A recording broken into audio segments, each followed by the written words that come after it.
After firing the first shot, Bian Changxi was stunned. Just how tough were the bones of a rank 2 zombie? If one charged a wall, reinforced concrete would crack before these bones did. She'd assumed even a high-caliber sniper rifle would only punch a hole through them, enough to enrage these slightly intelligent creatures, which was their goal.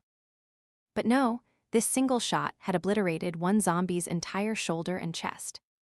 Was this rifle designed to take down armored vehicles? She had no time to wonder. Seeing the creature was still alive, she aimed the next shot at the knee of another rank 2. The bullet struck, leg severed, the creature crashed to the ground roaring in fury. The third rank 2 zombie seemed to grasp the danger. It began moving at high speed, emitting a sharp, piercing cry. The 2 already crippled zombies echoed the sound. The rank 1 zombies grew frenzied. They clustered around the rank 2s, shielding them, while more surged forward to ram the supermarket's main entrance. Bullets rained down from the second floor. The closest rank 1 zombies fell one after another, their bodies piling nearly 2 layers deep. Suddenly, someone hurled a grenade. The explosion sent zombies flying, smoke filling the air. Through the chaos, a figure wrapped in a safety rope leapt from a second-floor window, sprinting along the path cleared by gunfire, fleeing deeper into the supermarket's vicinity. Fully geared up, helmet on head, bulletproof vest, elbow guards, gloves, even iron plating strapped from feet to thighs, the figure moved with astonishing speed, darting forward like a blur. The unharmed rank 2 zombie immediately caught the human scent. Its prey was escaping. It let out a low growl, jaws writhing as if preparing to unleash something. A tiny bullet from the rooftop pierced the tumor in its throat. The zombie staggered back, its ability interrupted. Only a weak spray of water, like saliva, spurted from its mouth. Bian Changxi cradled her right hand with her left, pistol still in grip, muttering under her breath. Water element.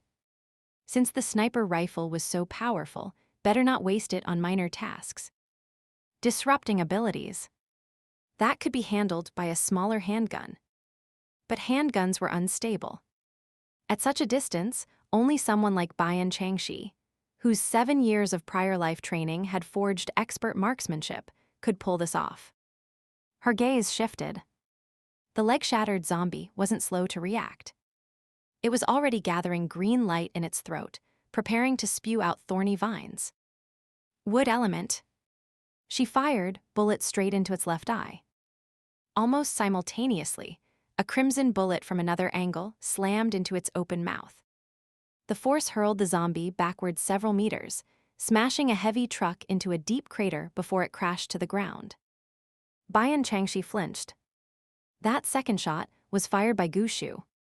She stood atop a 4th-floor rooftop, her bullet trajectory angled downward. Gu Xu, however, was on the 2nd floor, his shot nearly parallel, delivering maximum impact.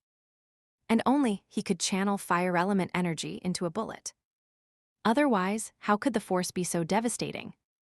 Black smoke poured from the zombie's throat. Its ability was effectively nullified. Watching Bian Changxi, herself a wood element user, felt a shiver run down her spine, as if her own throat had gone dry and raw. Never ever provoke Gu Xu. The water element zombie finally snapped. Its throat gurgled like water hitting hot oil. Bian Changxi's eardrums tightened. Then she saw zombies pouring in from all directions, especially from behind and along the flanks of the building. "They're coming," she whispered sharply into her earpiece. Over the channel, Gu Xu commanded. Chen Haito fall back. The man who jumped down, pretending to flee and baiting the rank 2s, was none other than Chen Haito, one of Gu Pei's 3 classmates, the one who'd pledged full loyalty.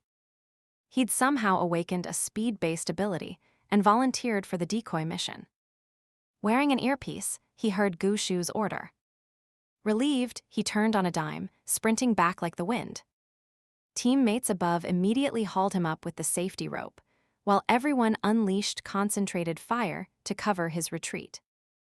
Bian Changxi kept disrupting the rank 2's abilities.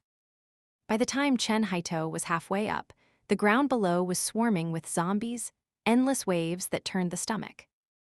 They began pounding the front of the building with relentless force.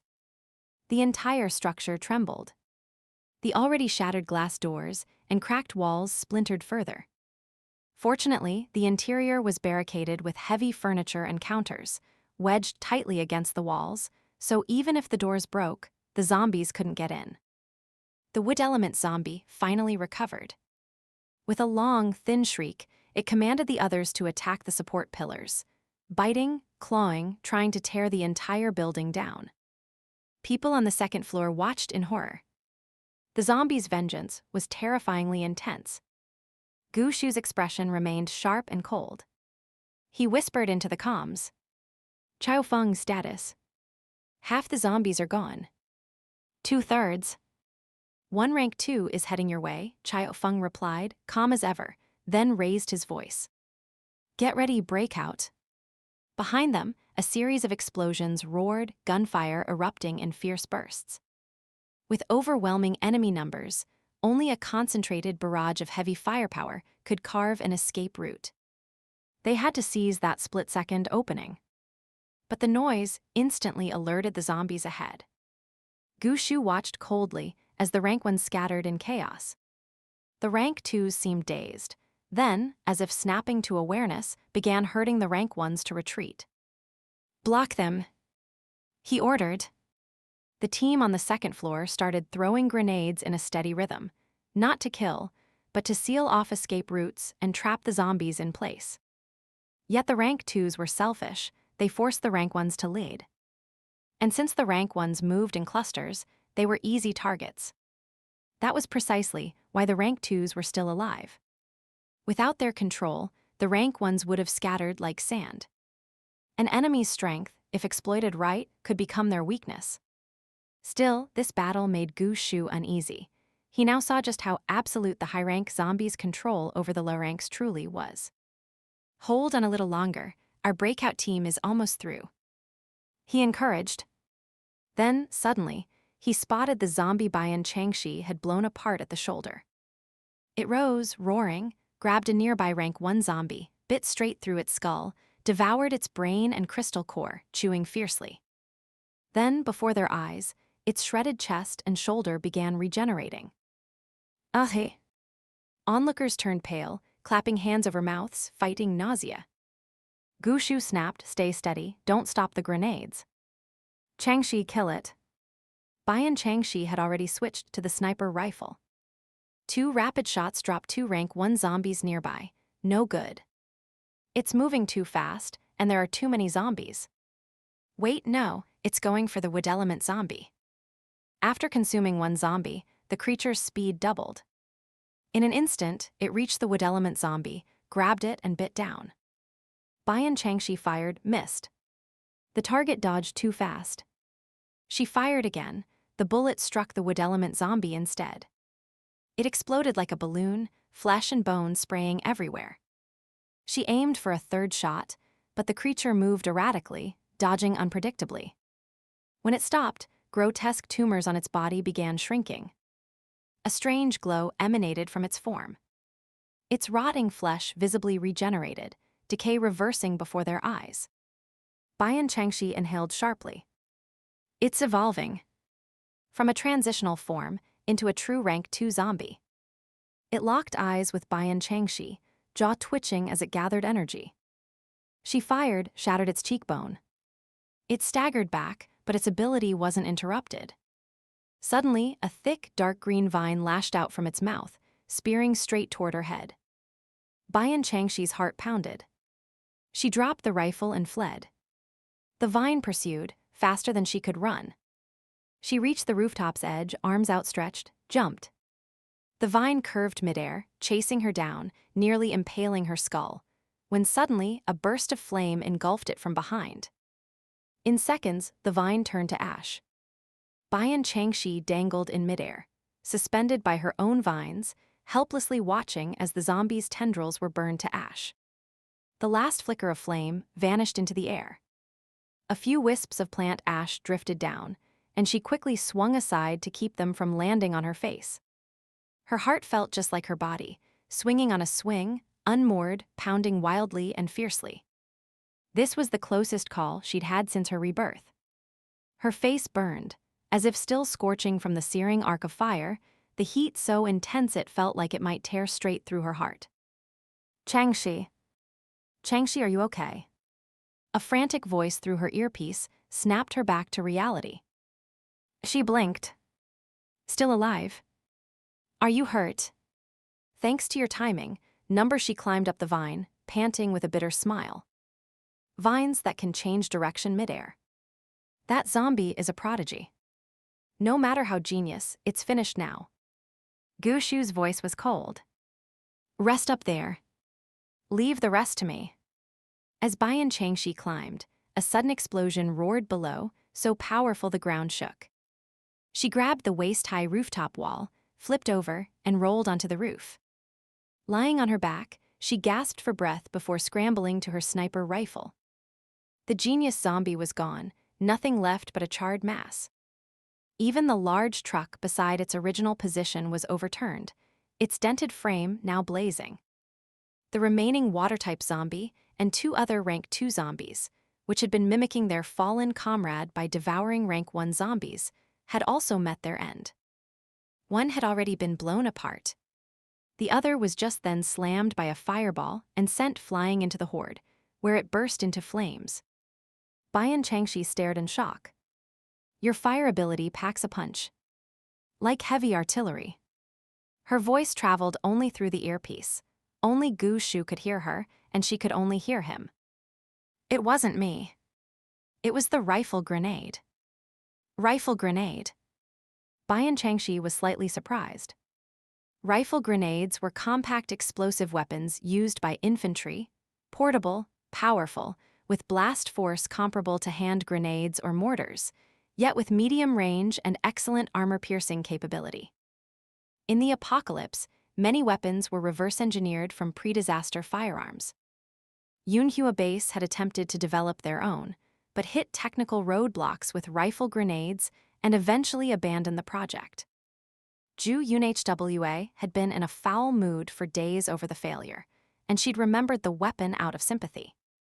But she hadn't seen Gu Xu use it earlier. Clearly, it was one of his hidden trump cards. She quickly said, "Don't waste such good gear here. Leave the last rank 2 zombie to me."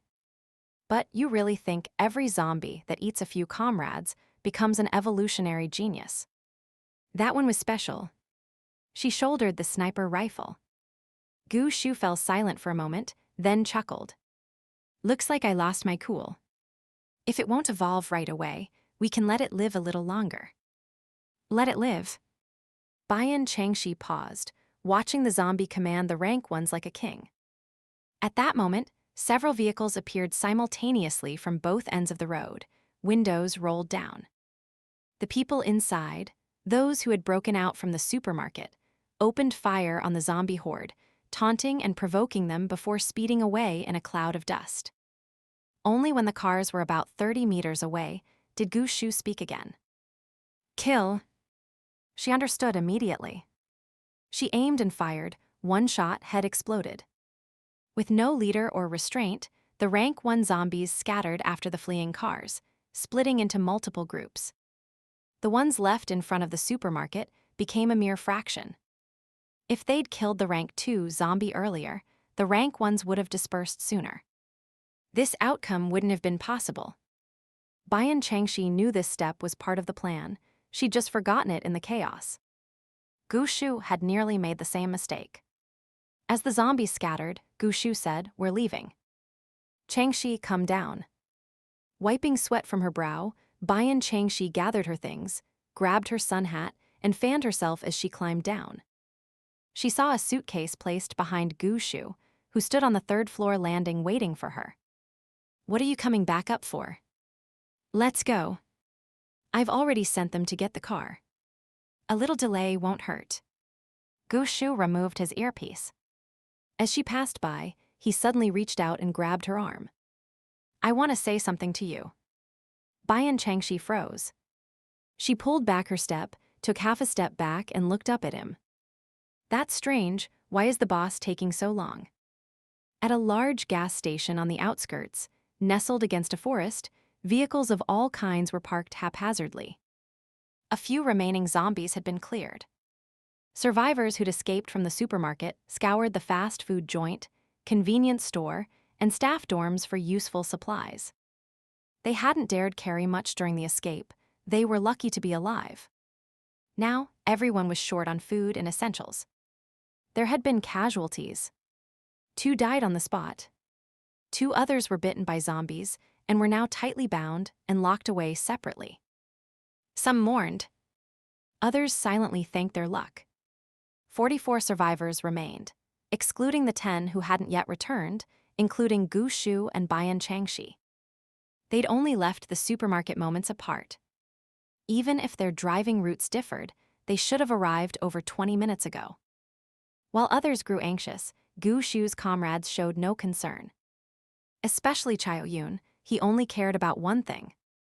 "Old Wu, tell me, why did the boss insist on keeping Miss Bian behind?" "At first, we were worried the boss couldn't handle things alone, so someone had to back him up. But then he sent her to the rooftop." "How's that backup?" "I wanted to say it then, couldn't anyone do that?" "You and I were tied up, but what about pay?" "The boss specifically picked Bian Changxi." "Why?" He draped his arm over Wu Dalang's neck, muttering conspiratorially. Wu Dalang, unusually dull at the moment, just shrugged like a dumb giant. "I'm not the squad leader." "How would I know?" "What about your brain?" "Can't you guess?" Chaoyun stroked his chin, speaking with exaggerated seriousness. "I think maybe there's something off about Miss Bian. The boss saw through it, so he's keeping her behind for some kind of test." Chao Feng, who had been checking the vehicle's conditions, glanced over. Then silently turned back, muttering under his breath, "How can someone be this dense?" Still, he called over Gu Pei. "Pei, you're from University Town too, right? Do you know her?" Gu Pei's eyes flickered slightly. "Bian Changxi, no, Miss Bian is pretty well known. Though the name's not exactly elegant. But her family situation is complicated. Maybe that's why she made it sound that way on purpose." He smiled brightly. "After spending the day together, I think she's a great girl. Same age as me, but way more capable. Don't believe rumors. Chao Feng, if you hear anyone talking trash about her, it's probably just jealousy. Don't take it seriously." Then he leaned in, gossiping. "Chao Feng, don't you think my brother might have a thing for her? I've never seen him talk much to any girl. But when she was in danger earlier, you heard his voice, right? So worried. And he even pulled out the rifle grenade. He almost never loses his composure like that. Now that's someone with high EQ." Chao Feng nodded calmly, then said, hard to say, "We shouldn't speculate. My brother knows his limits." Chao Feng approached Lin Rongrong again, subtly probing. "You and Miss Bian are classmates, right? Why are you two traveling together while the others are missing?" Lin Rongrong snorted. "The others are scum. Changxi is amazing. She's worth more than a dozen of them put together." She paused. "Though I haven't known her long, only about an hour longer than I've known you guys." Chao Feng was visibly surprised, so Lin Rongrong recounted how she had met Bian Changxi and how Changxi had saved her by killing a rank 2 zombie. Though Lin lacked ability herself, she wasn't one to withhold admiration or gratitude where due. And she could tell Bian Changxi had a good heart. After all, when she first saw that rank 2 zombie, Changxi could have turned and fled. But she didn't. Even knowing she might not win, she charged in without hesitation. She could have kept the rank 2 green crystal core for herself, but instead insisted on splitting it fairly. They had been strangers, and Lin was clearly weak. Her only asset was a tiny personal space nobody would care about. When they went to the supermarket, Changxi could have abandoned her, but she didn't. She brought her along, and never once looked down on her or treated her with contempt. Don't let her cold, aloof exterior fool you. She's a good person, infinitely better than those who smile to your face but stab you in the back. As she spoke, Lin poured out all these thoughts to Chao Feng. He remained silent, appearing to agree, but inwardly he wasn't convinced. People have many sides. What you perceive as kindness might simply be someone choosing not to bother with you. And who knows what might happen when they finally decide to care. Just then, a car sped down the highway. It's them. They're back. The waiting crowd erupted in cheers. But before anyone could rush forward to greet their loved ones, people began tumbling out of the car, clutching their stomachs and vomiting violently. The sight sent chills through the onlookers. Bian Changxi stepped out from the passenger seat, her legs still shaky. The sun blazed overhead. She shook her head and instinctively reached for the car door, only to feel a thick, slimy smear. The entire vehicle was splattered with rotting flesh, left behind by zombies that had clawed at it and been flung off. The car was battered, filthy, as if it had crawled out of a mountain of corpses from hell. Staring at the filth on her hand, surrounded by the sounds of retching, she suddenly felt her own stomach churn violently. Lin Rongrong rushed out from the convenience store. Changxi, you're finally back. What's wrong? Gu Xu stepped out from the driver's seat and told her there were too many zombies. I had to drive hard, take her inside to rest. Then, turning to Chao Yun and the others, he instructed them to tend to the remaining 8 survivors. As he walked, he asked Chao Feng, well, 2 dead. 2 injured, probably won't make it. And those people are causing trouble. Chao Feng subtly nodded toward Bian Changxi's back. Lin Rongrong led Changxi into the convenience store. This gas station was the same one Changxi had raided yesterday morning to steal the oil tanker. From here, they could access the highway straight to the new zone, the route she had suggested for their retreat. The store had already been looted by Liao Meng's people, leaving it sparse and hollow. But stepping inside brought immediate relief from the sweltering heat. She noticed Shadow, still unconscious, lying on a bed of cardboard and seat cushions. Lin Rongrong quickly pulled an unopened bottle of water from her bag, dampened a clean towel, and handed it to Changxi. You're drenched in sweat, here, wipe off.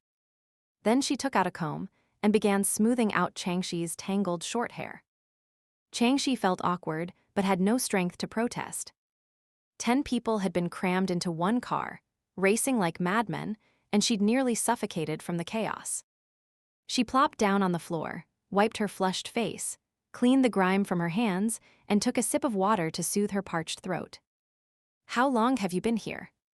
Not long, about 20 minutes, Lin Rongrong said, sitting beside her. There's something I need to tell you, get ready. In the staff dormitory, there are 2 people bitten by zombies. I checked on them. They're practically zombies already. But their families are screaming for you to treat them and refusing to let Chao Feng put them down. It pissed off Chao Yun so much he pulled his men away and won't deal with them anymore. Changxi, can you heal them? I'm not a god, Changxi replied flatly. You said they're already like zombies. What's there to heal? Saving Shadow was just dumb luck. Look at him, he's still unconscious. She shook her head.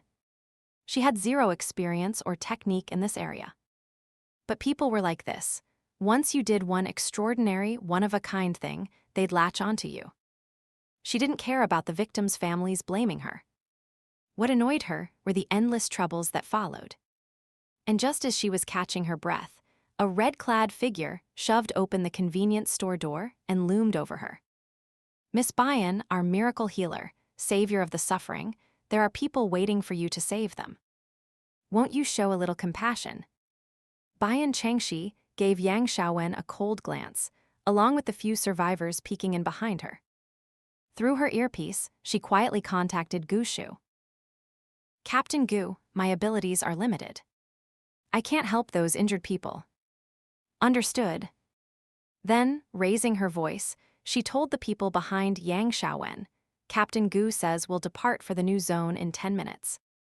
Anyone who wants to come should go prepare now. At that, the crowd scattered instantly. No one lingered. With 3 people in the dorms on the verge of turning into zombies, most survivors had been staying in the fast food area. Yang Xiaowen stomped her foot when she saw the people she'd gathered run off. You're not helping because you don't have the skill right. Because you can't. None of your business, Lin Rongrong shot back, shoving her toward the door. Stop blocking the entrance, letting all this heat in. She jammed the door shut and fumed. That woman's unbearable. During the breakout, she didn't do a damn thing, just screamed nonstop, nearly rupturing my eardrums. But Changxi, be careful. I keep feeling like she's got it in for you. And that brother leopard guy she's with, he was grilling me earlier about you. I didn't tell him anything, though. Changxi thought, of course she's after me. Her grudges run deep, sharp as a needle. Not that I'm any better. That brother leopard and Yang Dizong, they probably wanted to test her limits. Maybe the family's protests were even their doing, pushing her to reveal her abilities. Who else asked about me?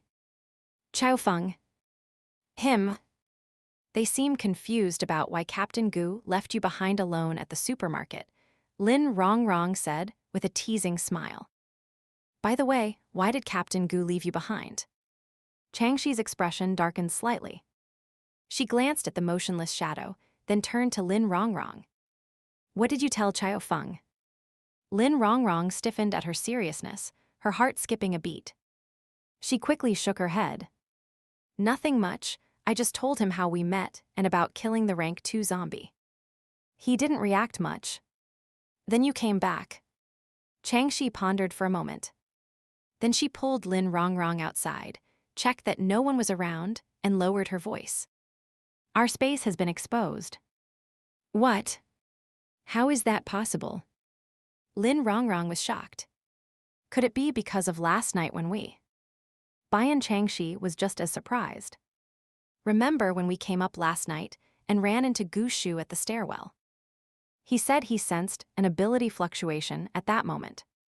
Then after going downstairs, he noticed some supplies were missing. Who knows how he managed to connect it all to someone having a personal space so quickly? She had to admit, the man's observational skills and logical reasoning were a little too impressive. Then what did he say? Wait, that doesn't make sense. Shouldn't he have come looking for me instead of keeping you? Bian Changxi gave a small smile. Because he thought I was the one with the space. What did you say then? I had no choice. I sold you out. She glanced at Lin Rongrong. He was honest about it. He said the supermarket's supplies were just sitting there going to waste anyway. Since he'd already discovered my secret, it didn't matter to him whether I took them or not. He promised he wouldn't expose me without my consent. Lin Rongrong sighed. Captain Gu is a good person. Yeah. Bian Changxi stared at the sun-baked concrete ground, squinting her eyes. He had seen through her secret, but hadn't made a spectacle of it, hadn't threatened or exploited her. Instead, he'd quietly pulled her aside, telling her not to let hesitation go to waste on valuable supplies. That was kindness. But what she didn't tell Lin Rongrong was that Gu Xu had then added this. If she felt uncomfortable, she could hand over 30% of whatever she took as reserve supplies for him. That was where self-interest came in. She suspected it was just an excuse, a way to make it easier for her to accept the offer without feeling indebted. But even if it wasn't, even if he truly meant to benefit himself, then this man was someone balanced, fair-minded yet not naive, principled but not foolishly selfless. That made him safe. Either way, she was tempted. Whether Gu Xu was genuinely trying to help or simply securing a potential asset for the future, wasn't she also eager to build a good relationship with someone who would clearly become powerful? Either way, she stood to gain. For a moment, looking into his deep, sincere eyes, she'd nearly been moved into agreement. Thankfully, guilt weighed on her conscience, so she asked one crucial question. How had he known she had a space? And thankfully, Gu Xu answered honestly. That was when he mentioned the ability fluctuation. One sentence shattered all her thoughts. Fluctuation. Where would that come from? Her farm had nothing to do with her ability. Chu Yi had tested it countless times. No instrument ever detected anything abnormal when she used it. She instantly realized. Gu Xu only knew someone had a personal space, he didn't know who. Why he had guessed her, instead of Lin Rongrong, wasn't her main concern. In that split second, she snapped back to reality. Gu Xu really was too dangerous, his eyes too sharp, his mind too sharp. If today he could deduce a space from mere traces, tomorrow he might start suspecting she had a full-scale farm. In terms of caution, intelligence, and ability, even with 7 extra years of life experience, Bian Changxi had to admit she was no match for him. Moreover, she had deeper reasons for hiding her farm. If she could be reborn, could others too? What if someone from her past, someone who knew her, came back as well? She wanted to bury her farm deeper and deeper still, so she'd have room to stand back, watch coldly, and plan her moves. And if she opened her farm right in front of Gu Xu, and there was absolutely no ability fluctuation, that in itself would be dangerous. So she let the misunderstanding stand. She told Gu Xu the one with the space was Lin Rongrong. He'd gotten the wrong person. For a brief moment, unmistakable shock flashed across Gu Xu's handsome face. She wasn't sure whether he believed her. Silently she sighed, and a faint smile touched her lips. I told him you do have a space, but it's extremely small, can't hold much, which is why you never mentioned it. If you still want to keep it hidden, say nothing. Gu Xu won't press you. Lin Rongrong was quiet for a while, then murmured, actually. I regret it. She looked up. Before we weren't close, so I didn't dare say anything. But just now, coming out of the supermarket, they, especially Gu Pei, protected me so well. I wasn't hurt at all. They're good people. If I'd spoken up earlier about my space, I could have carried more for them. There's still plenty of room inside. Bian Changxi smiled. Then go ahead and volunteer. Say your space expanded after you leveled up. Gu Xu will be more than happy to accept your help. It's not just about helping, Lin Rongrong said. I asked, they're also heading to Sioux City base. Since we're going the same way, we'll be together anyway. I can't just take without giving back. I need to contribute. We rely on each other, that's how we'll get along better. But, do you think saying that would make me seem presumptuous? Rely on each other. Bian Changxi was momentarily stunned. Then she slowly smiled, a smile Lin Rongrong found chilling, hollow, and bleak, making her uneasy. You're right. We're all strangers from all over, brought together by chance. Why stay together if not to rely on each other? So then, if you don't need to rely on one another, why stay together at all? Bian Changxi mocked herself inwardly. In this second life, nothing repulsed her more than the idea of reliance. Relying on others made you weak. It clouded your judgment, blinded you to their true nature, to the truth. And when that support was ripped away, you'd be shattered, unable to cope, as if the sky itself had collapsed. Suffering endlessly. In her past life, the 2 men who promised to be her support, Bian Quang died and Zhu Yunhwa. His words were as worthless as air. She wouldn't believe anymore. Never again. This time, she would depend only on herself. 10 minutes later, Gu Xu announced their departure. Anyone who wanted to follow could come. Anyone who didn't, fine. But no one wanted to stay in this desolate, God-forsaken place. Tired or upset, everyone obediently climbed into their assigned vehicles. Bian Changxi had originally planned to split off right after leaving the supermarket. But now, faced with the moment, she found she couldn't bring herself to say it. It would seem too abrupt. Who knew what Gu Xu might think then? Around him, every word and action had to be weighed twice. She felt utterly wronged. The first wave of 44 people had arrived with multiple vehicles.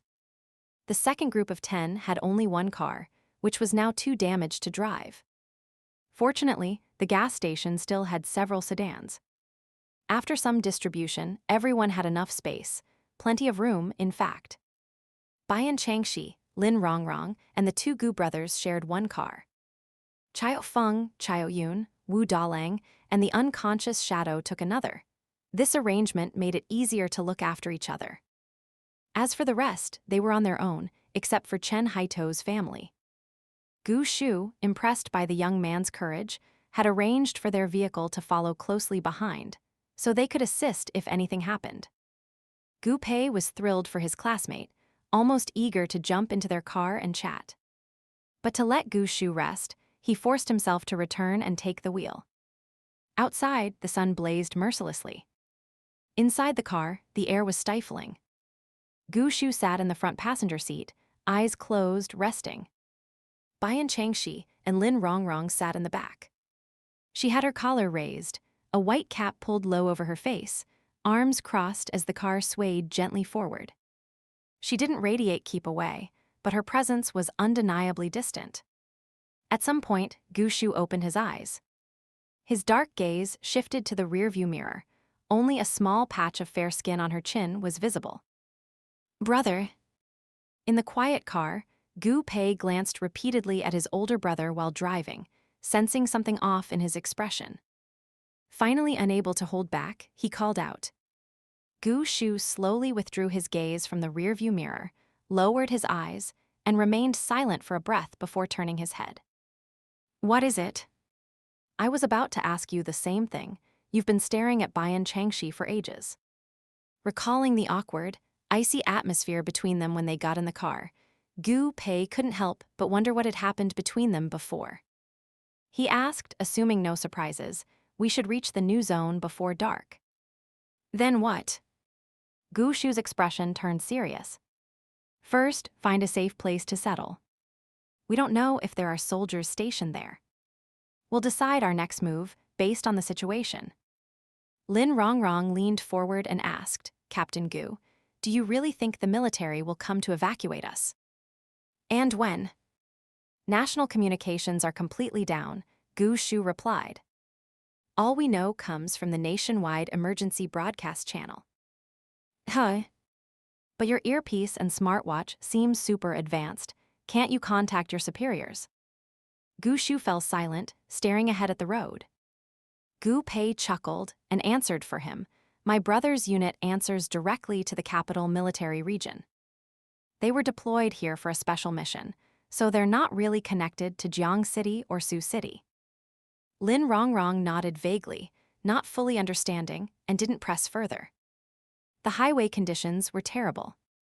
After driving 20 minutes, they found the road littered with crooked, abandoned vehicles. Sometimes there was just enough space to squeeze through, but more often the wreckage was jammed together, forcing everyone to get out and clear the way one by one, proof of how chaotic and deadly the apocalypse had been in its first moments. Along the way, they switched vehicles several times, scavenged gasoline and food, encountered other survivors also fleeing, and fought off zombie attacks. By 2 p.m., they'd only covered 10 kilometers. Gu Xu immediately decided to exit the highway and take the national road. The old national road was long neglected, cracked pavement, sparse and withered roadside trees stripped bare of leaves. With so many new highways built in recent years, few vehicles used this route, so the road itself was clearer. But the abandoned fields, wildlands, and scattered homes along both sides brought wave after wave of zombies. Gu Xu had to organize everyone for joint defense. They pressed on, narrowly avoiding disaster, and by the time they saw the distant silhouette of the new zone, the sky was painted in twilight hues and birds were returning to their nests. At the bridge entrance to the new zone, a barricade had been set up. 2 young men in work uniforms and hard hats sat under a sun umbrella. Seeing the convoy approach, they quickly stood and waved them down. "Stop, stop, pull over to the side." One shouted, waving a stick. The other walked up to the window and knocked. "Excuse me, friends in the car, please roll down your windows so we can count how many are inside. We need to keep a record." Gu Xu lowered his window, glanced at them, and said with mild surprise, "The new zone already has administrators." It wasn't an unreasonable question. A few years ago, this area had been a small town of interconnected waterways and endless rice paddies. To boost the economy and link up with Sioux City, the The Jiang city government had designated the town and several surrounding underdeveloped areas as the new zone, filling in rivers, leveling land, and erecting high-rises, along with special economic, industrial, and technology zones. Construction had only begun 2 years ago. Most infrastructure was still incomplete. The zone wasn't officially open, yet only a few companies and residents had moved in, totaling fewer than 10,000 people. But then Gu Xu realized, though residents were few, one group was plentiful here. Construction workers. These too were likely from one of the crews. The second worker, seeing the convoy of 7 vehicles, had already been nervous. Could this be some big shot arriving? Then he saw Gu Xu. With his sharp, commanding presence and calm, piercing eyes, the man clearly exuded authority. Instantly, any casualness vanished. With an awkward smile, he answered, "When the disaster hit, most of the people here were just poor laborers like us. To avoid being picked off one by those monsters, our bosses gathered us together, and we've all been following orders from Zhanghai Construction." Zhanghai Construction? Yeah, the company contracted to build the train station. They're the biggest and most organized crew around here. He pointed toward a distant white compound barely visible in the distance. It's boss Du from Zhanghai, who sent us to guard the entrances. We're supposed to keep track of who comes in and pass along important info. Gu Xu raised an eyebrow. So the zombies in the new zone have all been cleared? Well, not exactly. The man hesitated, then hurried to clarify. The new zone is about the size of a small county. You'd need hours to drive around it. No way we could clean it all. But the zombies are mostly in Zone B, separated from the side, Zone A, by a river. They can't cross easily. This area's been cleared, but it cost us a lot of manpower and supplies. So, everyone entering has to pay 2 bottles of water and 1 gene of food. He glanced nervously at Gu Xu, relieved to see no anger, and continued, "Our main base is inside the train station. It's the safest spot. To enter there, you'll need to pay extra supplies, undergo a physical check, and follow our rules. Otherwise, you're on your own. Nobody's going to look after you." Gu Xu nodded without comment and got out, joining the others as they moved toward the vehicles. Bian Changxi had woken when the car stopped. Opening her eyes beneath the brim of her cap, she saw the sky's fading glow. The brilliant, vivid light of sunset, filtered through the tinted glass, appeared muted. A soft breeze drifted in through the half-lowered window. Distant voices and engine sounds were faint and fragmented, only deepening the quiet inside. She sat up and ran a hand through her hair. Lin Rongrong smiled and said, "Changxi, you're awake. How are you feeling?" "Better," she replied. The journey had been grueling, constantly stopping to clear roadblocks, fighting off zombies, and fleeing for their lives like in a high-speed chase. Everyone was exhausted. She didn't know how the others were holding up, but among the 8 in Gu Xu's group, her physical condition was worse than even Lin Rongrong's. She'd been injured the day before, fired a gun at noon, and exerted herself far more than anyone in the afternoon. The moment her head touched the seat, drowsiness overwhelmed her. She'd only allowed herself to fall into deep sleep earlier because they were nearing the new zone, and the roadside was open and safe. Even now, her eyelids still felt heavy. Stepping out, she stretched her stiff limbs. She saw Gu Xu talking with the convoy members while the 2 workers collected supplies with obvious reluctance, stuffing them into a snakeskin bag before loading them into their own small vehicle. Clearly, they were worried people might refuse to cooperate. Bian Changxi walked over. "Excuse me, could you tell me how the new zone is laid out? You mentioned zones A and B earlier. How are they divided? And are there any other settlements nearby?" It was a simple question, and the 2 eagerly answered one by one. Just then, a black military Humvee rolled down a side road. The workers' eyes lit up. They quickly removed the barricade and stepped aside with exaggerated respect, motioning the vehicle through. Bian Changxi glanced at it. The car was pitch black, without a single scratch or stain, gleaming like new. The tinted windows were sealed tight, reflecting the sunset in a cold, shiny sheen, exuding an aura of power and mystery. After it passed, she asked, "Who's in that car?" Worker A replied with clear admiration, "That's the son of Jiang City's Public Security Bureau chief. He's been here 3 days already, with a bunch of armed police under his command. Even Boss Du from Zhanghai has to consult with him before making decisions." Oh. Bian Changxi's gaze followed the vehicle. She couldn't shake the feeling, maybe just her imagination, that from behind those dark windows, a cold, unfriendly presence had briefly fixed on her. After paying the toll, they were finally allowed into the new zone. Gu Xu made it clear that once inside, everyone would go their separate ways. Brother Leopard, Zhao Cheng, and the others could do as they pleased, and he wouldn't interfere in the slightest. Some people still tried to cling on, but seeing the cold expressions on Gu Xu's group, they didn't dare cause a scene. Those who assumed they'd reach safety quickly split off with arrogant attitudes. Only Chen Haito earnestly requested to stay with Gu Xu's team. Zhao Cheng and Guo Ziyue tried to persuade him otherwise, then watched coldly, expecting his request to be rejected. Their reasoning was simple. Among their group, Chen Haito was the only one who had awakened a speed ability. The Chen family consisted of just 4 members, smaller than most, and if they could recruit him, it would benefit them whether they headed to the train station or tried to survive outside waiting for the military.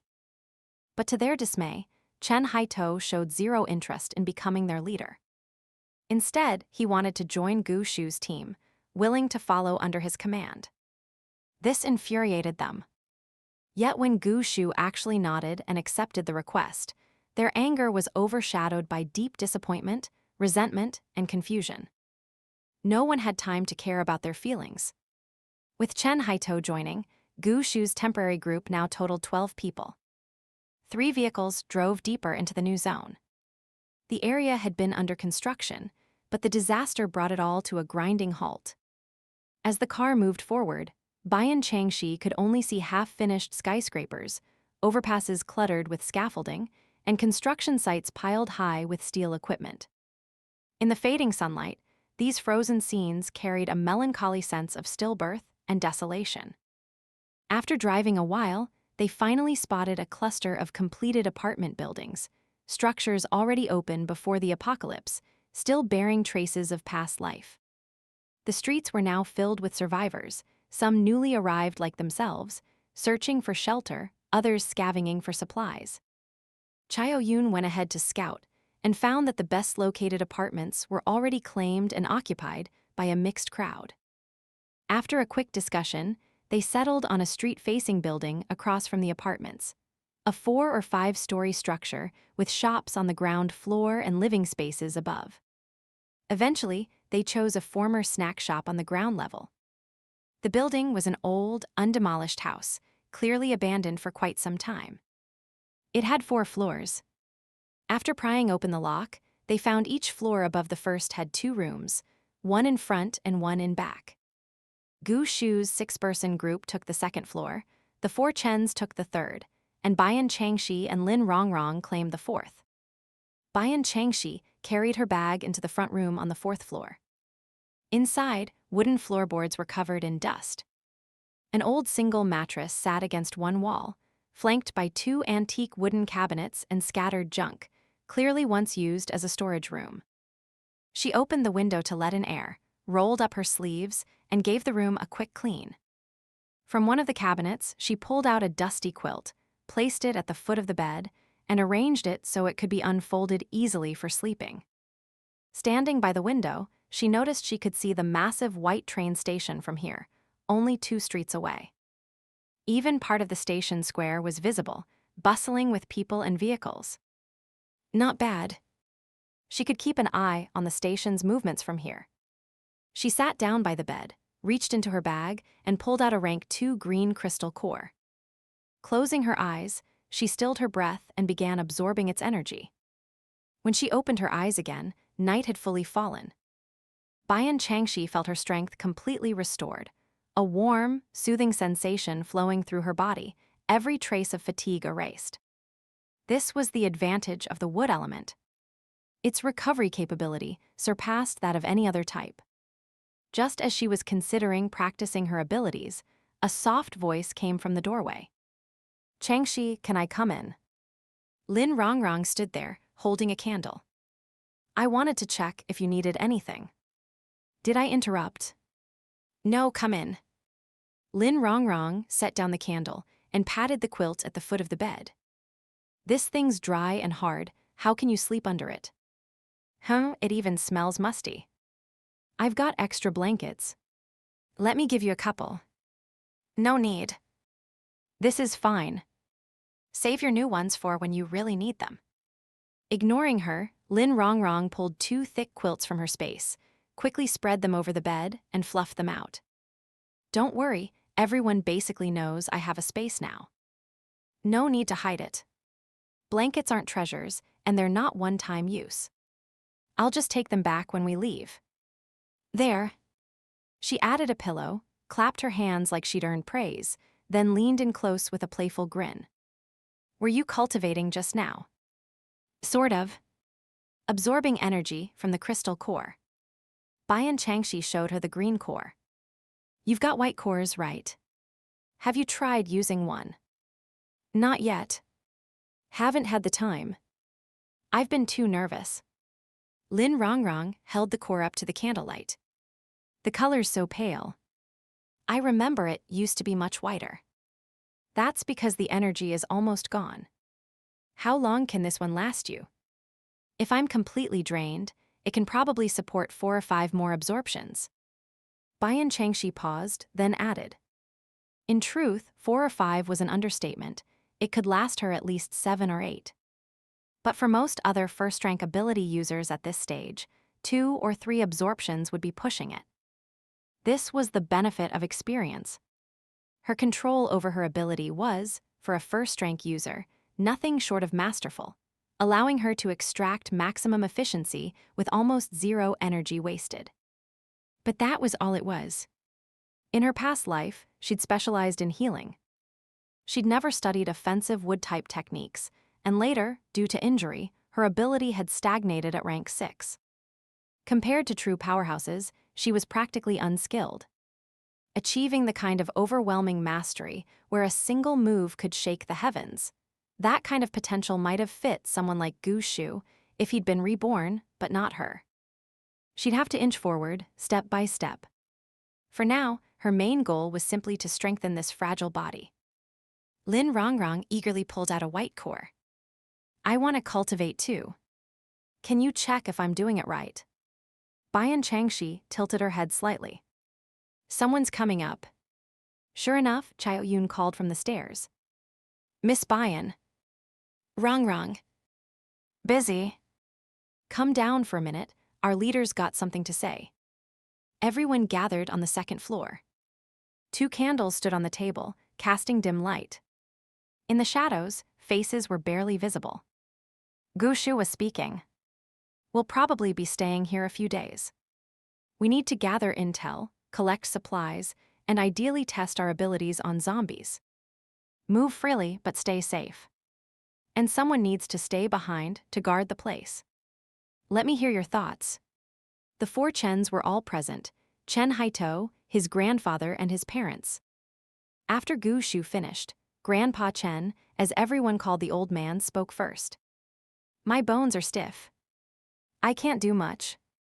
You've been kind enough to take us in, so I won't be a burden. I'll stay and cook, keep watch." Chen's mother agreed. Chen Haito and his father volunteered to go out and help, figured it was good training. Everyone understood that Gu Xu had allowed the family to join because Chen Haito had stood on the right side during their supermarket escape, proving his loyalty. There was an unspoken kindness in that. But they couldn't overstay their welcome. The smartest move was to use this time to grow stronger. Gu Xu nodded. Shadow needs someone to look after him. To avoid accidents, at least one ability user should stay behind. Wu Daling spoke up. "I'll stay." He glanced at Bian Changxi and grinned. No one's had time to try Miss Bian's cultivation method yet. Perfect chance to practice now. Chao Yun immediately added, I'll take shifts with you. I need to cultivate too. Then he turned to Bian Changxi. Miss Bian, for my wind element, should I use white cores too? Mem. Great. White cores are the most common. No shortage. Hey, you guys only have a few useful cores. We'll bring back plenty. Exactly. And this area's supplies have mostly been cleared out by those at the train station. Tomorrow, we're heading to Zone B. Gu Xu looked up at Bian Changxi. Miss Bian, you. I'll just wander around on my own. Looking for my family. By now, they should have arrived. Her tone was distant, her intent clear. Gu Xu glanced at her but didn't react. Chao Feng, however, asked your family. Should we help you look? Thank you, but no need. Her voice was soft but clear, ensuring everyone heard. We agreed to meet in the new zone.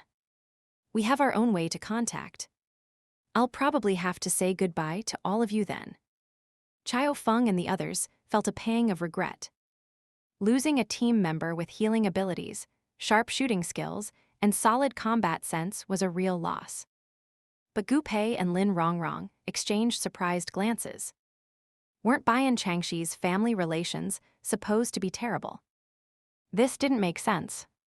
Bian Changxi's family had arrived at the new zone on the 7th day of the apocalypse. Naturally, she had no desire to travel with them. But compared to those detestable relatives sharing her surname, distancing herself from Gu Xu was far more important. Right now, she didn't even dare enter her farm, nor retrieve anything from inside, afraid he might sense something. When would this end? They chatted a while longer before dispersing to their respective rooms. Wu Dalang went downstairs alone. He would take the first half of the night watch. He dragged a chair near the entrance, sat down with a thud, and closed his eyes. Ever since awakening his ability, his senses had sharpened. He could clearly detect any movement within 10 meters. Half an hour later, two figures descended the stairs, Gu Xu and Chao Feng. Chao Feng wore night vision goggles. Gu Xu didn't. Dressed head to toe in black, their backpacks heavy with gear, they moved silently in military boots, making no sound on the stairs. Wu Dalang wasn't surprised. He opened the door for them, then quietly shut it after they left, watching their retreating figures with a flicker of concern and hope in his eyes. The next morning, Bian Changxi woke early. Personal hygiene wasn't a priority in the apocalypse, but even in hardship, going completely without brushing your teeth or washing your face was unbearable for most. She poured a small amount of water on the balcony, brushed her teeth, wiped her face with a damp towel, and ate compressed biscuits with milk for breakfast. Then she cleared out her backpack, slung it over her shoulder, and headed downstairs. She'd only taken a few steps when Lin Rongrong emerged from her room. Morning, Changxi. Morning. Yesterday, Lin Rongrong had volunteered to join Gu Xu's team on their outing. With her personal space, they wouldn't have to leave behind any supplies they found. But when they reached the ground floor, they found a black military Hummer parked outside the door. A group of well-dressed individuals, flanked by bodyguards, were speaking with Gu Xu and the others. Bian Changxi raised an eyebrow. What was this about? Gu Pei stood at the stairwell, watching coldly. Seeing the two women approach, he leaned in and whispered, "They just showed up. Says they're from Director Xiao's family, Public Security Bureau. Claimed they came specially to meet our brother after noticing how extraordinary our team looks." He gestured toward the young man standing before Gu Xu, arms crossed, smiling without warmth. That's Xiao Jing, Director Xiao's son. Xiao Jing was saying, those construction crews don't know any better. They treated Captain Gu and his men like ordinary survivors. I've brought people here to re-register everyone. Also preparing for future evacuations. Men like Captain Gu should be leading the charge, not buried in obscurity. His words sounded flattering, but his tone was flippant, dismissive, clearly not taking Gu Xu or his group seriously. Then his eyes landed on Bian Changxi, and Lin Rongrong. He brightened instantly, abandoning Gu Xu and stepping toward the two women. And who are these lovely ladies? The way his eyes roamed over them made everyone understand. He was exactly the kind to lust after pretty faces. Not that it was surprising. Both Bian Changxi and Lin Rongrong were beautiful. One was delicate and cold, the other gentle and sweet, both in the bloom of youth. Since awakening their abilities, they carried a subtle, indefinable aura that made them stand out even more from ordinary women. Bian Changxi lightly furrowed her brow. Gu Xu's expression remained unreadable. "Xiao Jing," he said calmly, "we appreciate the gesture, but we have no intention of joining you at the train station. We may leave here at any time. No need to trouble yourself."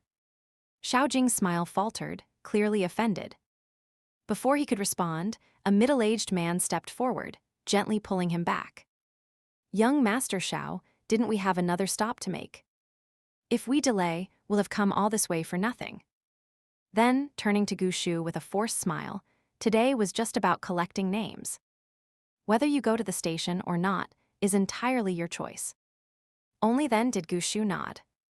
He allowed Chao Feng to jot down everyone's names and ages in a notebook, but refused to provide any further details.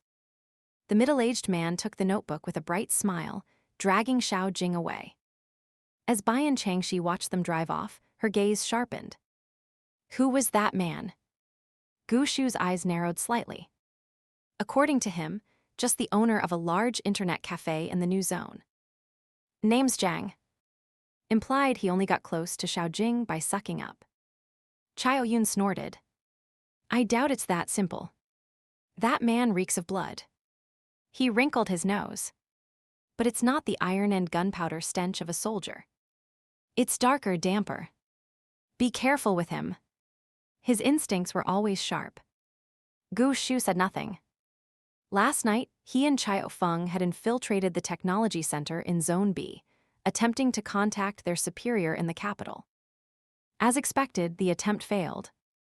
But when they tried hacking into the Sioux City Military District's command system, they succeeded, indicating the military's communication networks were still functional. Then why couldn't they reach their superior? The channel between them had top-tier security and authorization. Even if everything collapsed, that link should have been the last to go.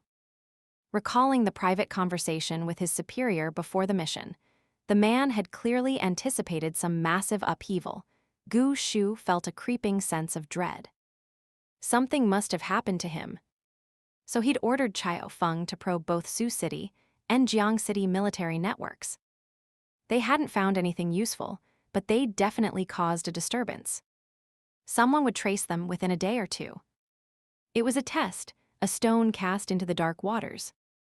But instead of drawing in military personnel, they'd attracted a spoiled son of the Public Security Bureau.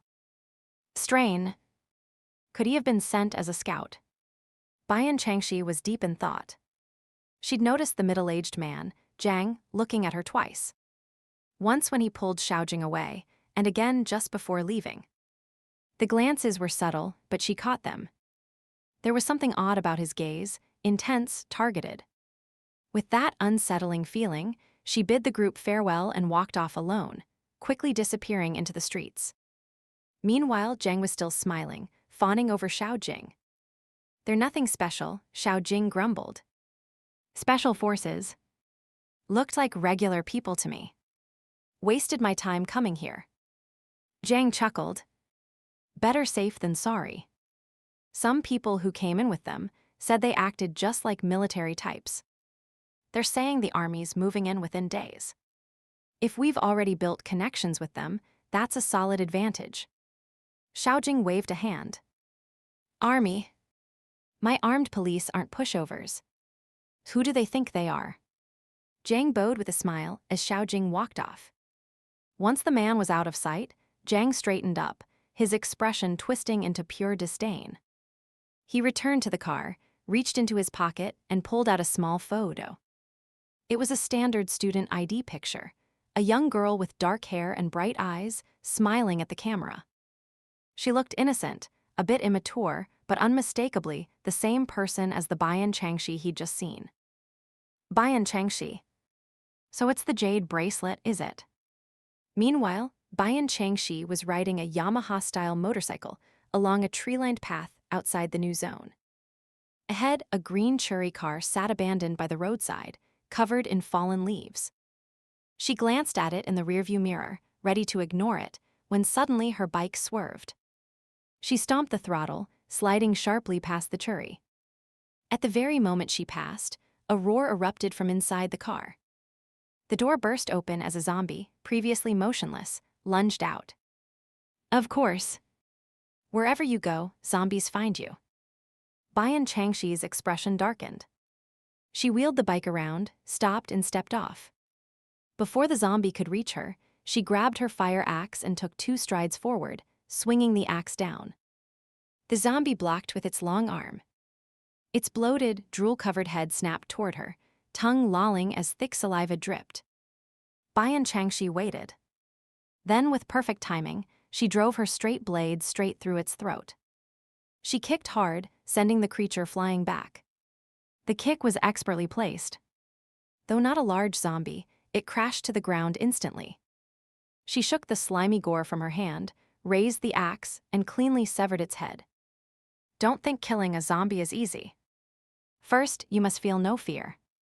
Second, it's not just about strength, you need technique. Bian Changxi didn't swing wildly. She'd timed it perfectly. When the zombie raised its arms to attack, she calculated their trajectory and angled her axe to block both limbs at once.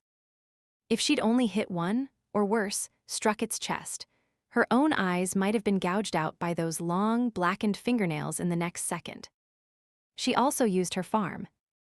The blade appeared in her hand instantly, no need to draw it. And the thrust through the throat wasn't just for show. It aimed straight for the cervical spine.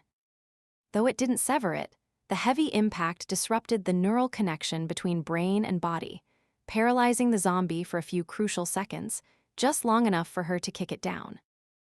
From the moment the zombie lunged, Bian Changxi had already calculated everything. 3 moves, simple, efficient, lethal. All her strength and intelligence converged into that single burst of action. Only someone with immense experience could pull it off so flawlessly. Only now did her shoulders relax. She exhaled slowly, her face slightly pale. She reached into the zombie's skull, pulled out a white crystal core, wiped it on her clothes, and casually tossed it into her farm's storage. Along the way, zombies appeared every now and then, lurking in cars, in the woods, beside trash bins, around street corners. It was unclear why they hid in such places, but they must have never tasted human flesh before. Though they loved ambushing, their attacks weren't particularly strong. After Bian Changxi took down 5 and collected 5 white crystal cores, the landscape suddenly opened up before her. Ahead lay low rolling hills, at the foot of which scattered some dozen shanty-like huts. Surrounding them were vast stretches of barren fields overgrown with knee-high grass that swayed wildly under the sun, lush and untamed. From afar, the sight was oddly peaceful. This was the edge of the new zone. Once a rural area dotted with hills, lakes, and rivers, its scenery had been deemed picturesque enough during planning stages to transform into a tourist resort later, once construction in the main, new zone finished. For now, it was left untouched. Yesterday, Bian Changxi had asked 2 construction workers about the place. Many elderly people who'd lost their children, or the stubbornly poor unwilling to leave their homeland, had stayed behind, building makeshift homes to survive. This was exactly where Bian Changxi had come today. Suddenly, she heard screams and chaos erupt ahead. A group of elderly men and women were fleeing in panic, crying out in terror. She quickly drove her vehicle onto the winding dirt road, but at the bridgehead, a crude mud wall blocked her path. She stepped out, leapt up with a hand push, and vaulted onto the wall, then froze, her expression hardening.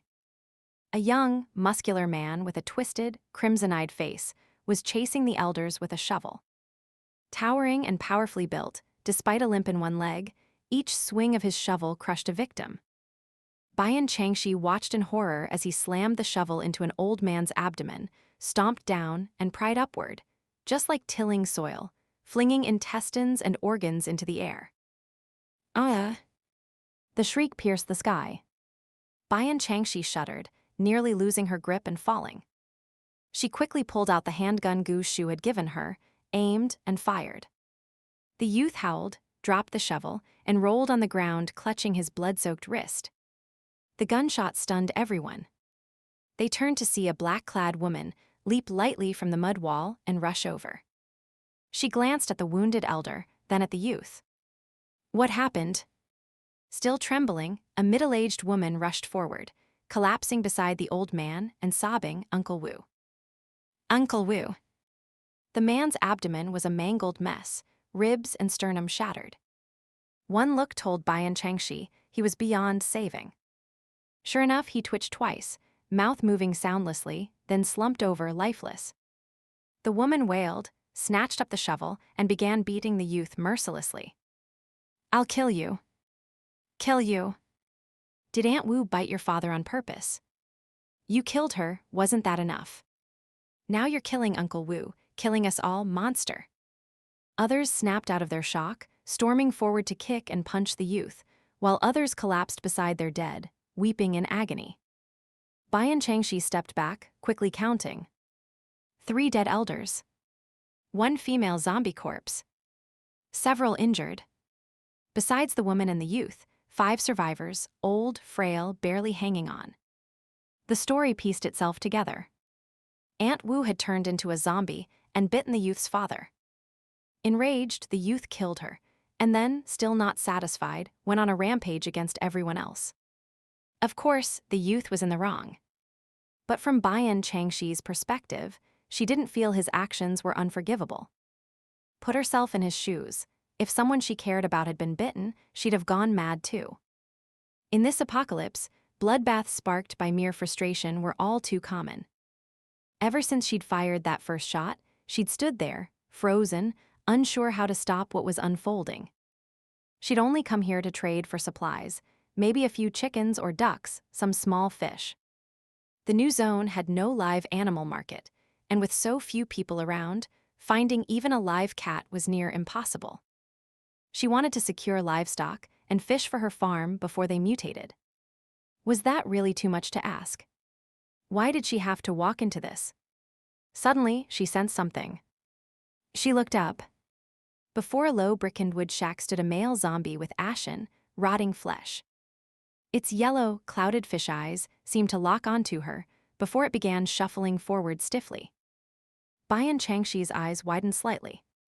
She raised her gun and pulled the trigger, just as the dazed youth let out a wild roar and lunged at her from the side. Bang! The shot went wide, hitting someone maybe. Bian Changxi was slammed to the ground, her handgun skittering away. No time to retrieve it. She struggled to shove the youth off. He reacted fast, pinning her down and smashing her face into the dirt with one hand. Run, Dad, run. Meanwhile, his fully zombified father let out a guttural growl and sank his teeth into another elder's neck. Bian Changxi suddenly drew a silver shiv from her leg holster. She thrust it toward the youth's throat. Gah! He roared, catching the blade barehanded. Blood gushed, but his other hand clamped down on her wrist, twisting, turning the knife point toward her chest and driving it down hard. She couldn't match his brute strength. At the last second, she recalled the blade into her farm, but even the impact of her own fist pressing into her chest made her grunt in pain. She drove her knee upward, striking his most vulnerable spot. As he flinched, she broke free, bent both elbows, and slammed them into the sides of his neck. Then shoved him off. She scrambled to her feet, reaching for the gun only to see someone beat her to it. The middle-aged woman, the one who'd been screaming, had picked it up. Pale and trembling, she backed away from the zombie now chewing on human flesh, shaking her head in panic. The zombie lifted its head, meat and saliva dripping from its mouth, and lunged at her. Shoot the head. Bian Changxi shouted.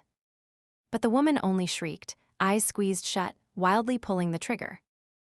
Bullets flew everywhere, north, south, east, west. Bian Changxi cursed inwardly, fool, and dropped to a crouch to avoid stray rounds. 5 shots fired, the magazine ejected. The zombie remained unharmed, lunged, and tore at the woman's throat. Bian Changxi instantly summoned a fire axe and raised it over the feasting zombie, when from behind, a massive figure slammed into her, locking her in a crushing bear hug. "Father, run. Screw your dad." Furious, she struggled, but her upper arms were pinned. Her forearms, though, were still free. She swung the axe backward, slamming the blunt end into the youth's skull. Once. Twice. Blood streamed down his face, blurring his vision. But he only tightened his grip, still shouting, "Father, run." And then, opening his mouth, tried to bite her neck. He was a strength-type ability user. That bite could tear a chunk of flesh right off.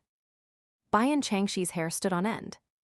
In that split second, she thrust her right hand up, jammed it into his mouth, yanked down without looking, crack, and ripped his entire lower jaw clean off. The youth clutched his dangling jaw, howling in agony. But infuriatingly, his arms didn't loosen. She remained trapped, watching as the old zombie turned toward her, snarling in excitement. Without hesitation, she dismissed the axe. With a flick of her hand, a thick vine shot out, wrapping the zombie tight. Another flick, 2 wooden thorns speared its eyes. She barely had time to feel relief when the zombie staggered back, shook its head, and the thorns fell out. Its eye sockets were now a rotten mess of rotting tissue, grotesque beyond words. Yet it seemed unfazed, only angrier. It thrashed, snapping the vines like twine. Bian Changxi gritted her teeth. Thicker vines burst from her palm, wrapping the zombie from head to toe until it resembled a giant green cocoon. The effort drained her completely, pushing past her limit. A wave of nausea hit, her mind went blank, her legs weakened. But her will held. She crossed her arms, found the elbow joints of the arms still crushing her, located the ulnar nerve grooves, and pressed down hard. The youth's arms went instantly numb. She shoved backward with both arms. He stumbled, tripped over a patch of wild grass, and by terrible misfortune, fell headfirst onto a rock.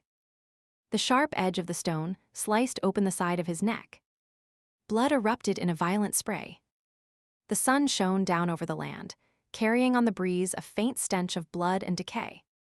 In front of the haphazard shacks and makeshift hovels, bodies lay sprawled across the ground, blood pooling in wide, dark patches. Bian Changxi's face was ashen, her back bent as she gasped for breath in deep, ragged heaves. Everyone was dead. After the young man had collapsed, she hadn't even decided whether to save him when the people killed by the young man's father's zombie rose again. She had no choice but to cut them down, one by one. Then, the father zombie itself crawled out from inside a cocoon-like mass. Chaos. From start to finish, she had fought without pause, hacking and cleaving until nothing remained to attack her. By then, the young man was long dead, utterly lifeless. She stood frozen for a moment, waiting until her breathing steadied. Then she wiped the blood from her face, summoned stream water from her farm to rinse the axe and knife, and finally put them away. Each household here had fenced off their own small vegetable plots and built crude chicken coops. But seeing the panicked chickens and ducks huddling into the corners, squawking in distress, she suddenly felt no desire to take any. It wasn't because she had killed again. It wasn't even from witnessing so many deaths. It was a deep sense of helplessness. Even with rebirth. Even given a second chance. In this dangerous, cold world, she still couldn't escape the endless cycle of violence and survival. Yet she had already lived through 7 years of it. At first, when she'd been reborn, she had been filled with excitement, burning determination. There were a few people she meant to save. A few enemies she meant to punish.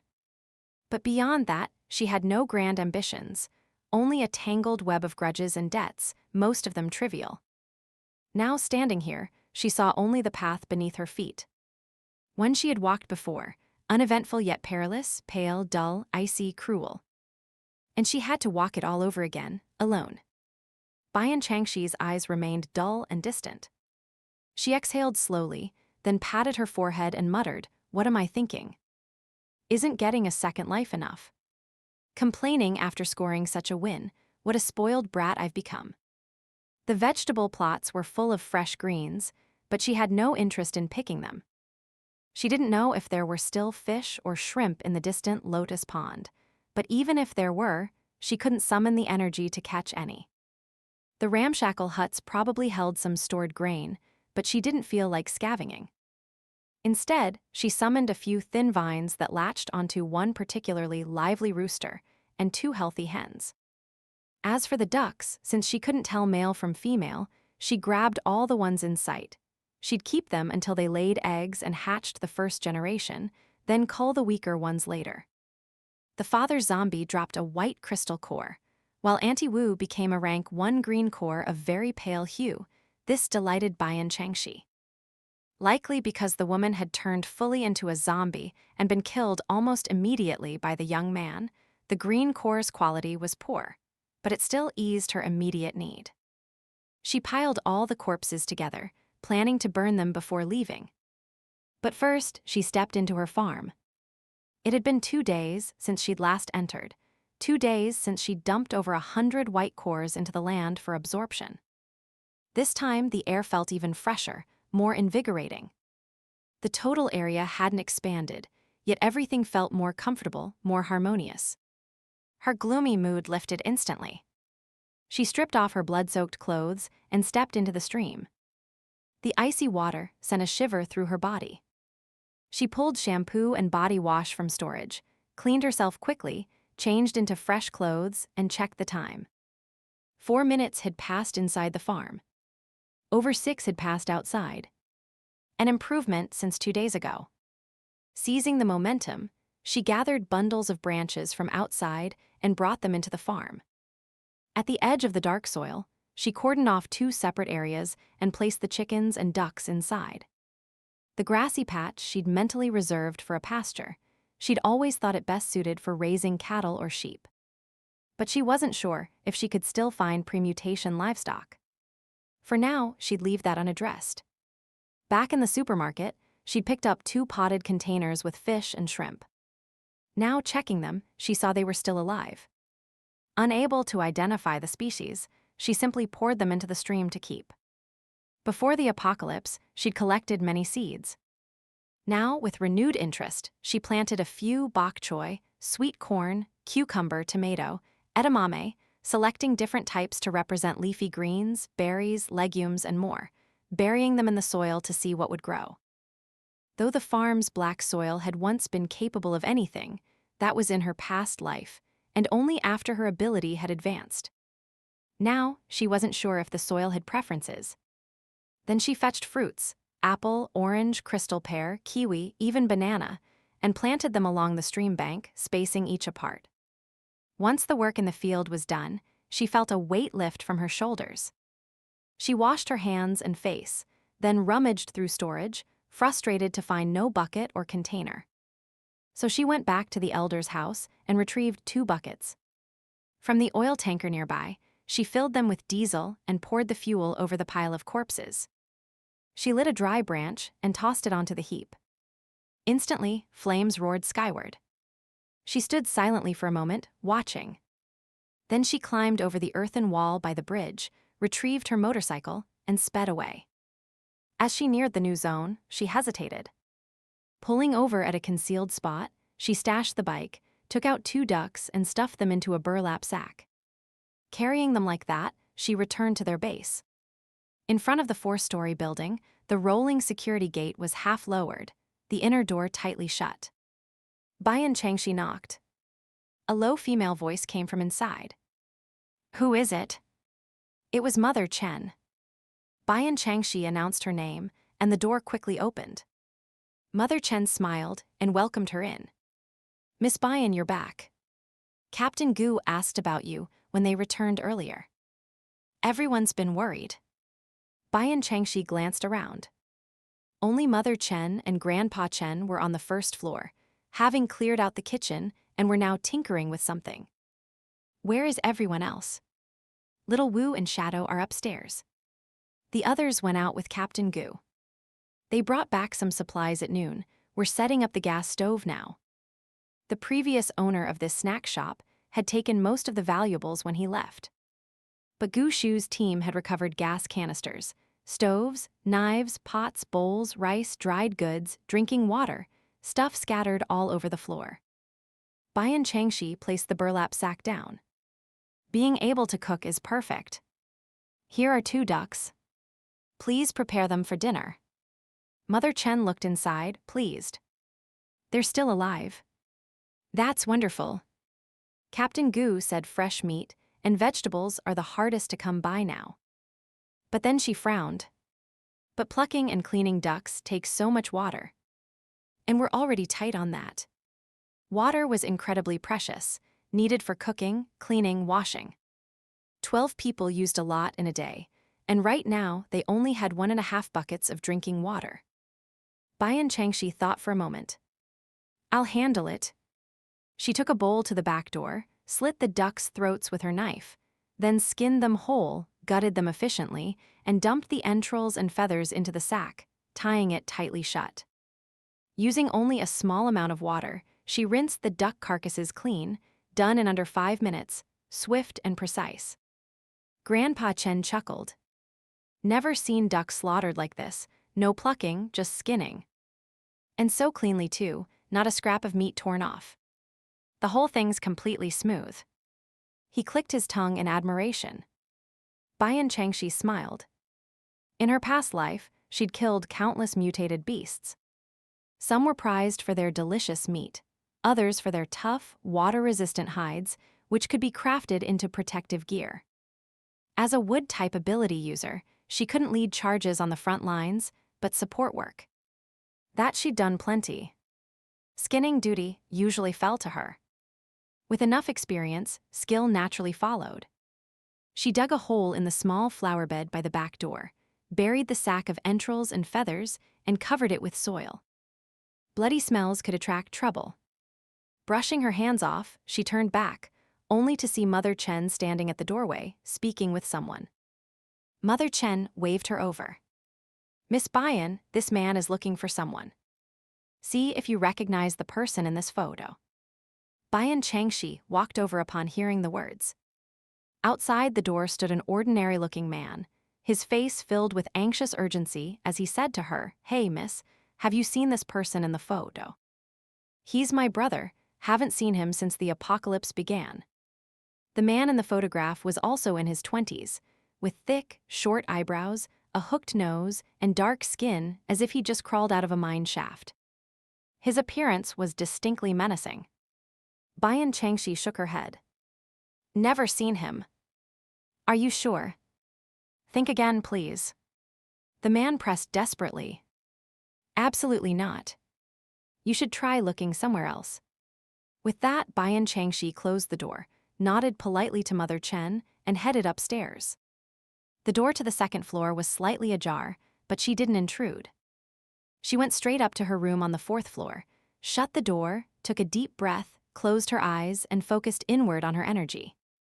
Earlier, she'd been forced to tightly bind a zombie using her ability, pushing herself to the brink of overexertion. There was a limit to such strain. Exceeding it could cause severe damage to one's abilities.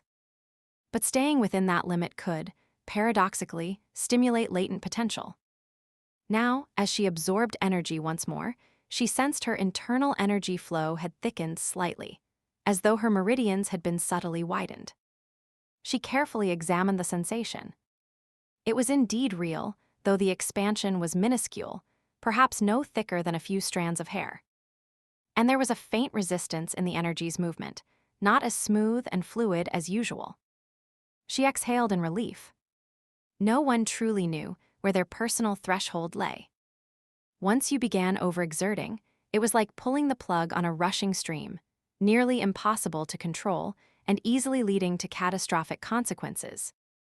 Fortunately, she had the advantage of a second life's experience.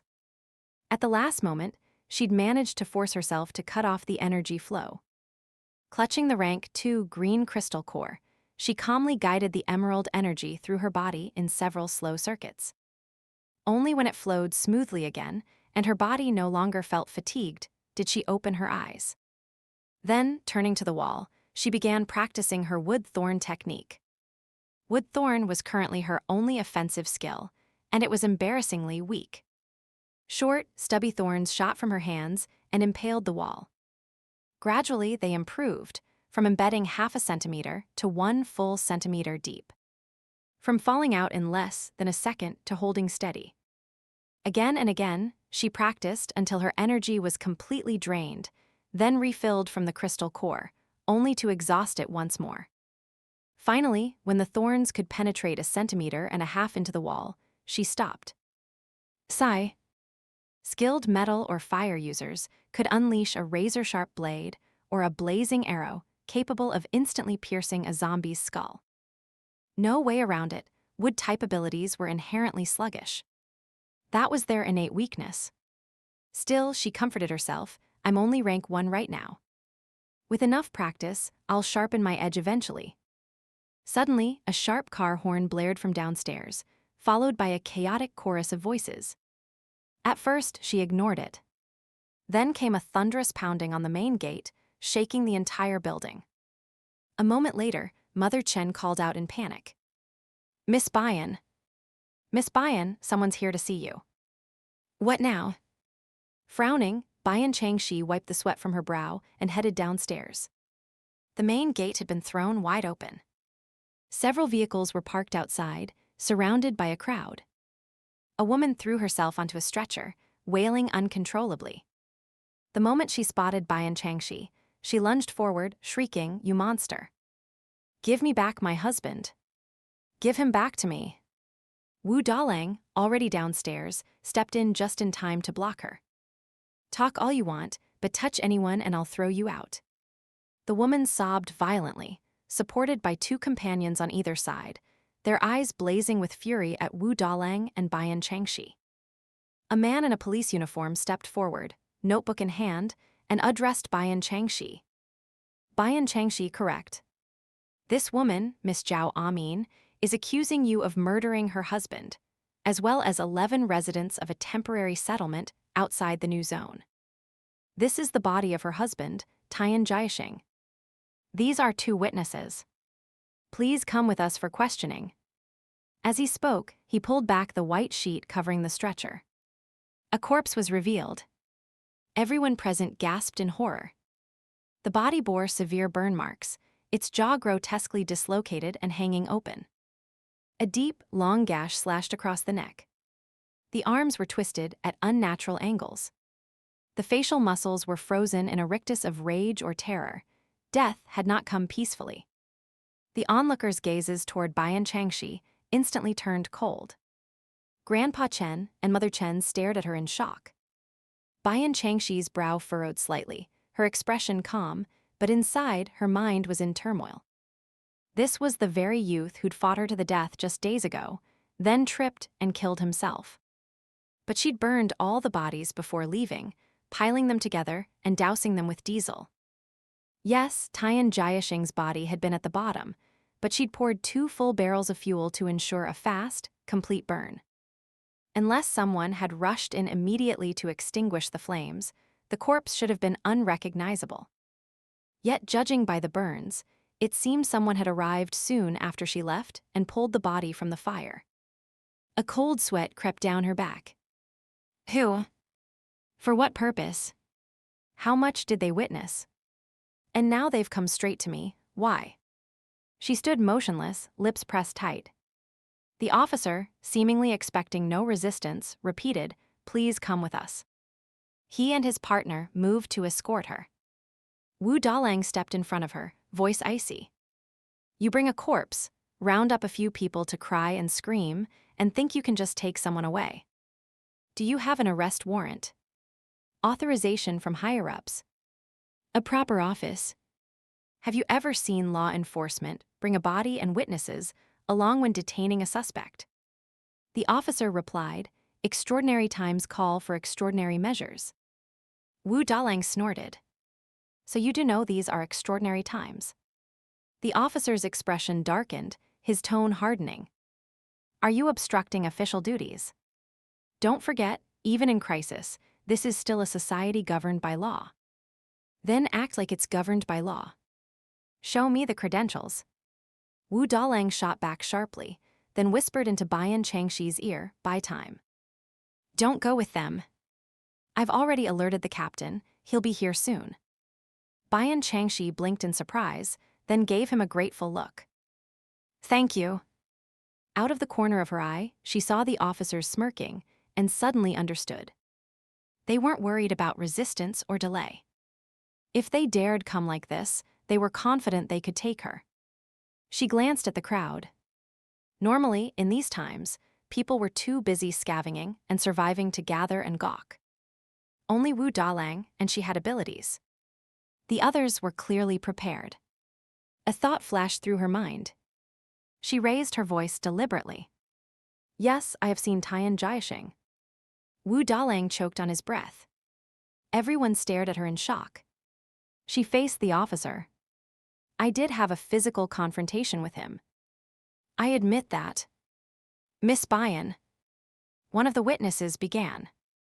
"But that proves nothing. Anyone with experience can see he didn't die from human-inflicted wounds. As for the other 11 victims, 3 were killed by the deceased himself. The rest," she added with a trace of mockery, "were bitten by zombies. I only decapitated them after they turned. Killing zombies isn't illegal, is it?" The officers exchanged glances. The 2 witnesses supporting the woman turned pale. After a brief hushed conversation, one officer said, "Regardless, you still need to come with us for investigation." "To where?" "The train station. We've set up a temporary office there." He paused, glanced at Wu Dalang, and added with a smirk, "You can bring someone along if you're worried." Bian Changxi smiled faintly. "No need. If this is truly a society governed by law, I'm sure the officers won't abuse their power. Going alone won't be a problem." She gave Wu Dalang a reassuring nod and followed the officers toward the police car parked outside. "Wait." Wu Dalang clenched his fist and pulled her aside, using his broad frame to block others' view. With his palm facing down, he silently handed her a compact pistol. "I can't leave my post. The moment the captain returns, I'll send him." The concern in his determined eyes was unmistakable. Bian Changxi hesitated, then took the gun. "Understood. I'll be careful." Bian Changxi had lived her whole life without ever riding in a police car. Who would have thought that only after being reborn into this apocalyptic world would she finally get to cross that off her list? She looked around like a tourist on parade. Before long, the vehicle came to a stop at the South Plaza of the train station, the very same plaza she'd been able to see from the window of her 4th-floor room. Today, there were clearly more survivors arriving in the new zone than yesterday. The plaza was packed with vehicles and crowds of people, noisy and chaotic. Lines stretched everywhere as families clutched bags and waited to enter. Workers in blue uniforms collected supplies and registered newcomers. Others led those who'd paid their dues to a ticket hall cordoned off with curtains, likely for physical inspections. From time to time, someone emerged with a beaming smile, only to be escorted into the station proper. Bian Changxi watched with quiet interest. Aside from lacking proper standardization and thoroughness, the procedures here weren't much different from those of the larger bases that would come later. She couldn't help but marvel. There were always people who rose to the occasion when disaster struck. On just the 6th day of the apocalypse, they were already organizing on such a scale. Wasn't this the very beginning of a base's foundation? Suddenly, a commotion erupted from the waiting hall.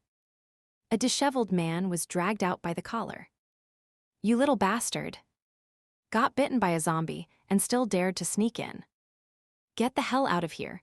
Run as far as you can before I lose my temper." The man was hurled onto the plaza, sending the crowd scattering in panic. People shouted, "Drive him out." "And kill him," only adding to the chaos. But the burly officer in uniform who'd thrown him out didn't seem in any rush. Only when the man began convulsing, letting out animalistic growls and lunging toward the crowd, did the officer finally move. With a blur of motion, golden blades shot from his hand, slashing the man's flesh like 1,000 cuts, piercing his body as if a storm of arrows had struck. The man twitched uncontrollably, his body already weak from the early stages of zombification. No defense, no offense. In an instant, a flash of golden light pierced through his forehead, and he collapsed lifelessly to the ground. Dark, corrupted blood slowly oozed from his corpse. The crowd erupted into screams and cheers. The officer calmly flicked his sleeve with the back of his finger, tilted his chin proudly, and strode back into the station. His silhouette looked towering, heroic, ordinary people gushed. With such a powerful protector inside, we really came to the right place. But Bian Changxi saw through it instantly. His arm trembled faintly, and his steps lacked stability. Her eyes narrowed slightly. Then she turned back to the dead man, suddenly sensing something. She lifted her gaze toward a spot nearby. At the entrance of the waiting hall, a boy stood trembling, eyes bloodshot, biting his lip as he glared at the corpse. His mother clutched him tightly, tears streaming down her face, repeatedly whispering in a choked voice, "Don't go. Don't cry, child, don't cry." She pressed his face into her chest, apologizing meekly under the disgusted stares of those around her. Even so, 2 rough-looking men shoved her. "You too were with that guy. You ain't infected too, are ya?" No. We're not. When the zombie attacked, my husband blocked it." "Oh, really? So you say you're clean, prove it. Strip for inspection." "Yeah, strip down." The other jeered, and right there in front of everyone, they began to get aggressive. Most of the onlookers, already worn out from their own struggles, dared not interfere.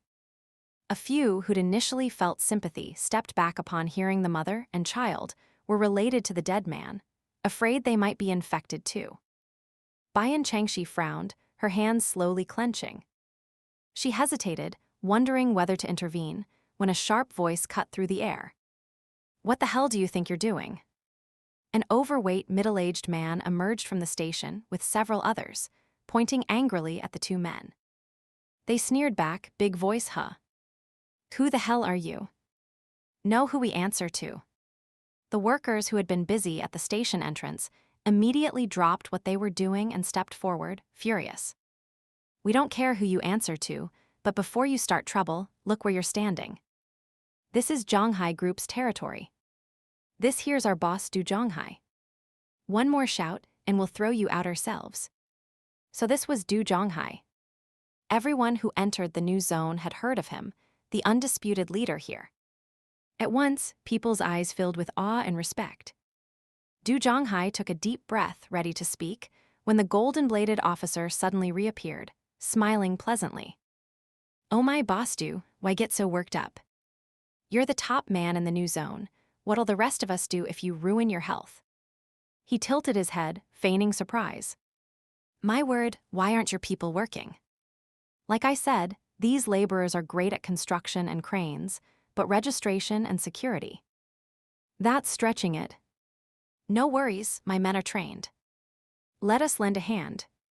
Then, waving his arm, he called out, "You lot, what are you standing around for? Get to work. From today, you're on gate duty.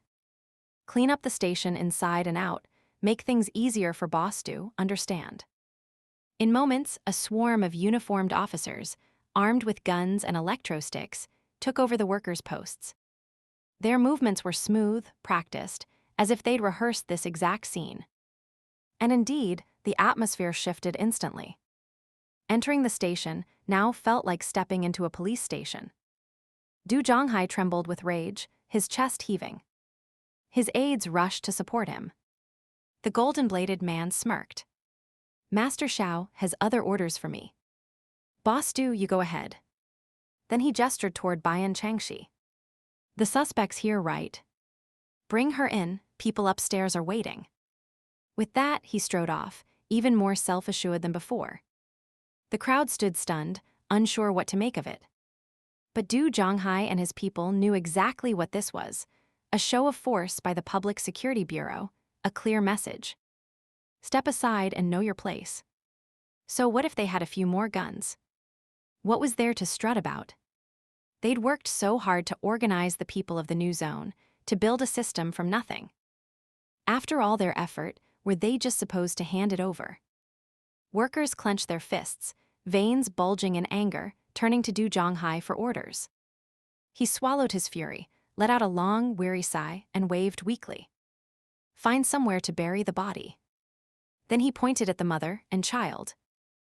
Bring them in. Take care of them. Orphan and widow. Life won't be easy. The last words were muttered under his breath, but Bian Changxi, already walking toward the station, heard them. She glanced back at him, studying him more closely. The train station was nearly complete, modern, massive, with 4 levels. The second basement level housed the rail tracks, directly connected to the outside world, but currently unoccupied. Survivors were mostly housed on the first basement level. The ground floor bustled with movement. Bian Changxi was being taken to the second floor, likely where the command hierarchy operated. She stepped onto the now-idle escalator.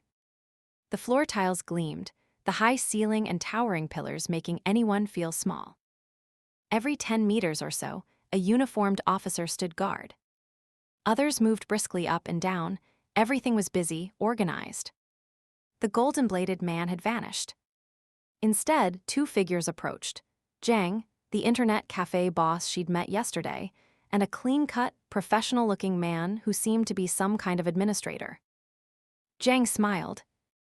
Got the suspect here. Good, good. You've worked hard. Not bad not making a fuss. Can't really call it hard work, the policeman said with a smile, glancing at Bian Changxi. Times are tough, we're short on manpower. So the interrogation will be handled by Boss Zhang here.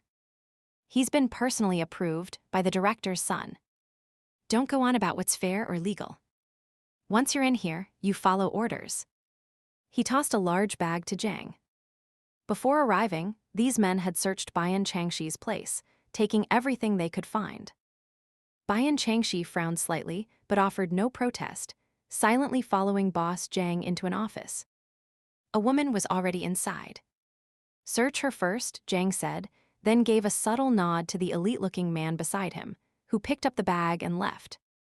Bian Changxi knew full well something was off, but she said nothing, standing expressionless with her arms outstretched as the woman patted her down. Kind of ticklish. Well, I'll endure it.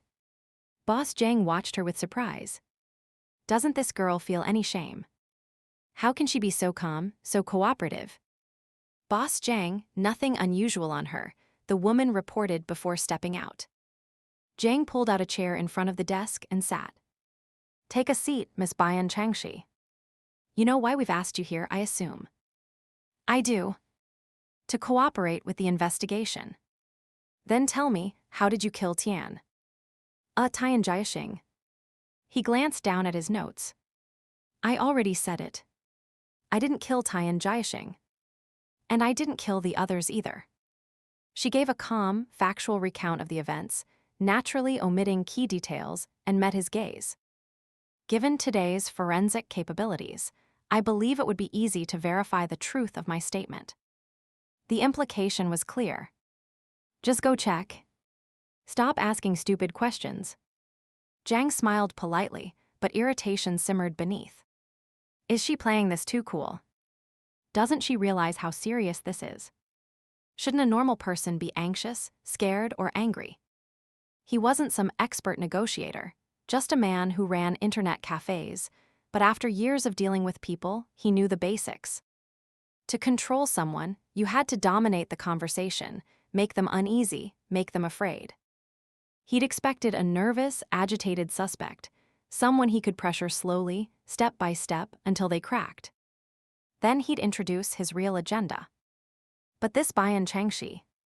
Either she knew something he didn't, or she was just naturally slippery. She wasn't playing along.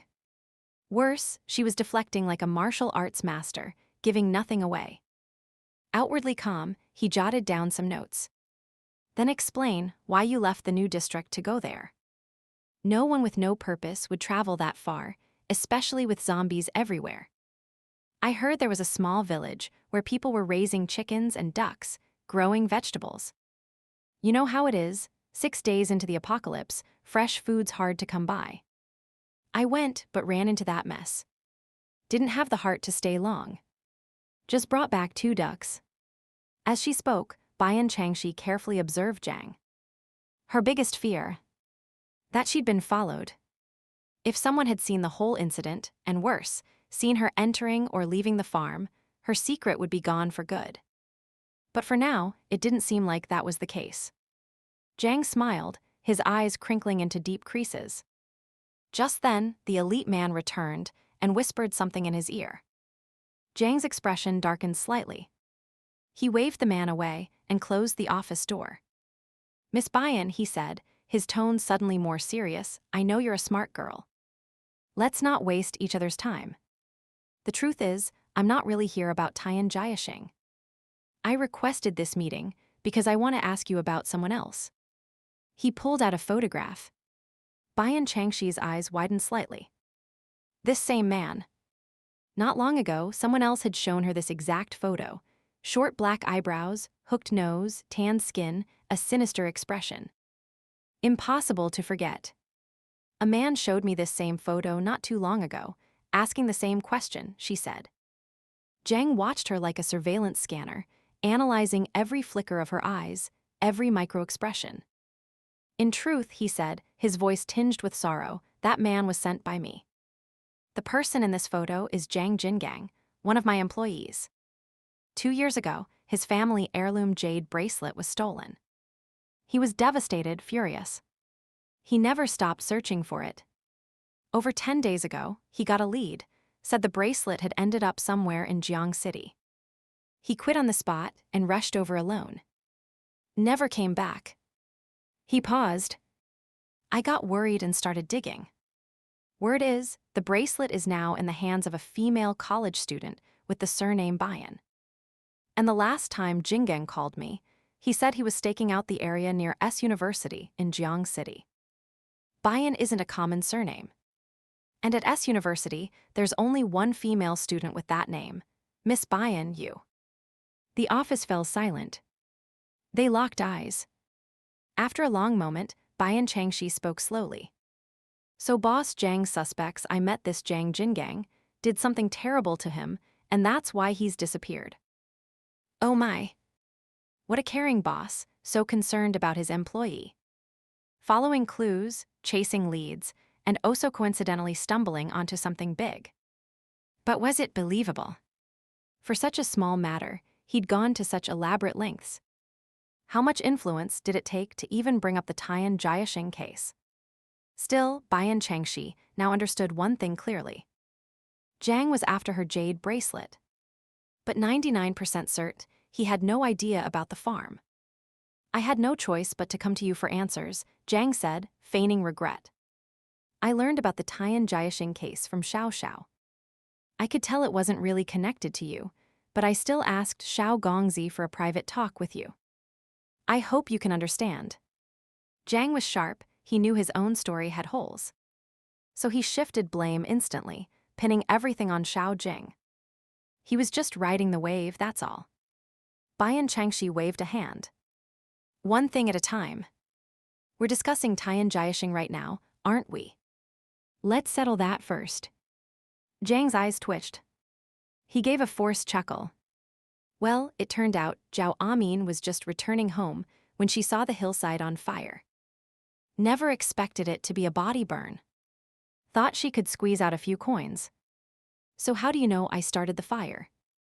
"Someone saw you riding a bike from that direction." "Damn it, since when did this become my interrogation?" "A bike?" Bian Changxi lowered her eyes, clenching her fists mentally. She hadn't brought a motorbike when she arrived at the new district. Zhang mentioning a bike meant he wasn't lying. But if someone dug deeper, especially with intent, they'd uncover a contradiction. And that could lead straight to the farm. She'd been so careful, dismounting far from the new district. How had she still been seen? Was someone else out there, roaming the wastelands just for chickens and ducks? "I see," she said flatly. Jiang leaned forward. Now that that's cleared up, what about Jiang Jingang? Bian Changxi looked at him, feigning admiration. What a devoted boss you are. But I'm sorry, I've never met Jiang Jingang.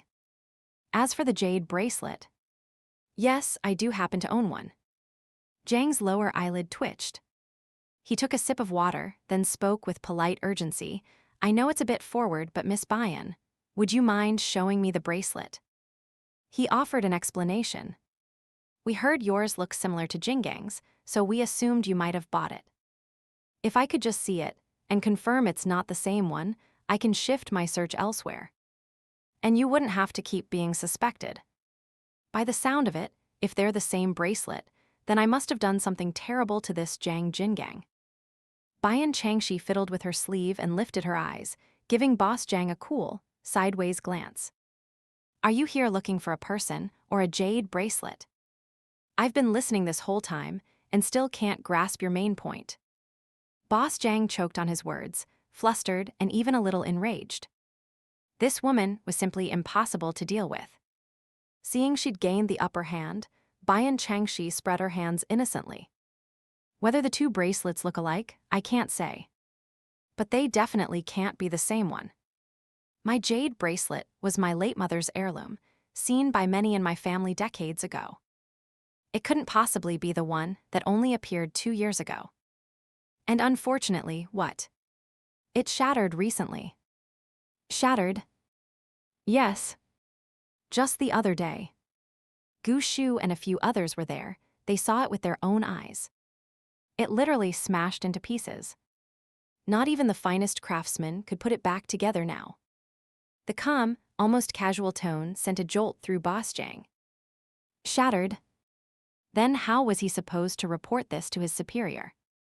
He frowned, casting a dark, calculating glance at Bian Changxi.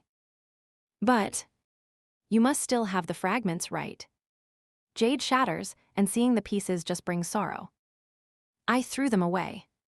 As for which trash bin in Jiang City, honestly, I don't even remember. Bian Changxi sighed. If I'd known you wanted to see it, I'd have kept them. What a pity.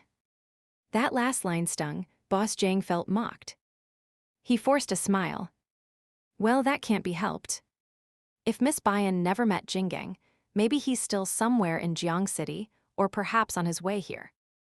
I'll try other methods to locate him. As for this Tian Jiaxing case. What now? Still not satisfied? Hess, it's not enough for me to believe you didn't kill anyone. We still need an autopsy report and other evidence. Would you mind going over the incident one more time? Old fox, changing your tune faster than flipping a book. Bian Changxi subtly pressed the tips of her index fingers together in her lap, took a quiet breath, and smiled. Of course. After another round of questioning, Boss Jiang told her to stay put and await the investigation results, then left with his notebook of recorded statements. The moment the door clicked shut, Bian Changxi's smile vanished. She crossed her arms and leaned back against the chair, her gaze sinking heavily onto the table. These people had searched her body and belongings, found nothing. They probably assumed she'd entrusted the bracelet to someone else. The only ones traveling with her were Gu Xu's 6 team members and Lin Rongrong. Chen's family didn't count. And all of them had witnessed the bracelet's destruction. With their accounts matching, anyone reasonable should believe it. But Boss Jiang clearly wasn't the kind to give up easily. And then there was Jiang Jingang. Was he even real? Or just a fabricated name? Had he actually come to Jiang City and she simply hadn't encountered him? More importantly, why did they want the bracelet? How much did they know?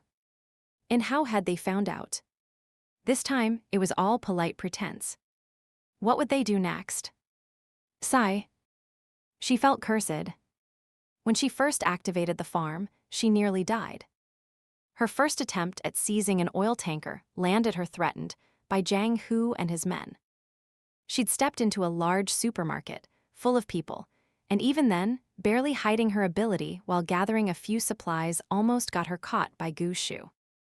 She'd only wanted a few chickens and ducks for breeding stock, then that happened. Just when she thought she'd escaped unscathed, she was detained as a murder suspect. And now, it turned out someone had their eyes on the jade bracelet all along. The only thing she could be grateful for now was that the bracelet was already shattered, and that the farm had turned intangible. Otherwise, she'd have no room to maneuver at all. For now, all she could do was take it one step at a time. She hadn't waited long, perhaps an hour, when the sunlight outside dimmed and footsteps approached, accompanied by low voices. One of them was deep and familiar. The door swung open. A group of people filled the doorway, and among them stood Gu Xu, tall, imposing, instantly recognizable. Beside him, a refined and handsome man smiled. "See, I told you, no one would dare mistreat Miss Bian. Look, she's perfectly fine." Gu Xu's eyes swept over Bian Changxi. His stern expression softened slightly as he gave her a brief nod, then turned to the young man. "Thank you, young Master Chayu. But when can I take her out?" A voice sneered from behind. "Gu Xu, you've got it wrong. This new zone answers to me now." Xiaojing strode in, shooting both of them a look of disdain and resentment.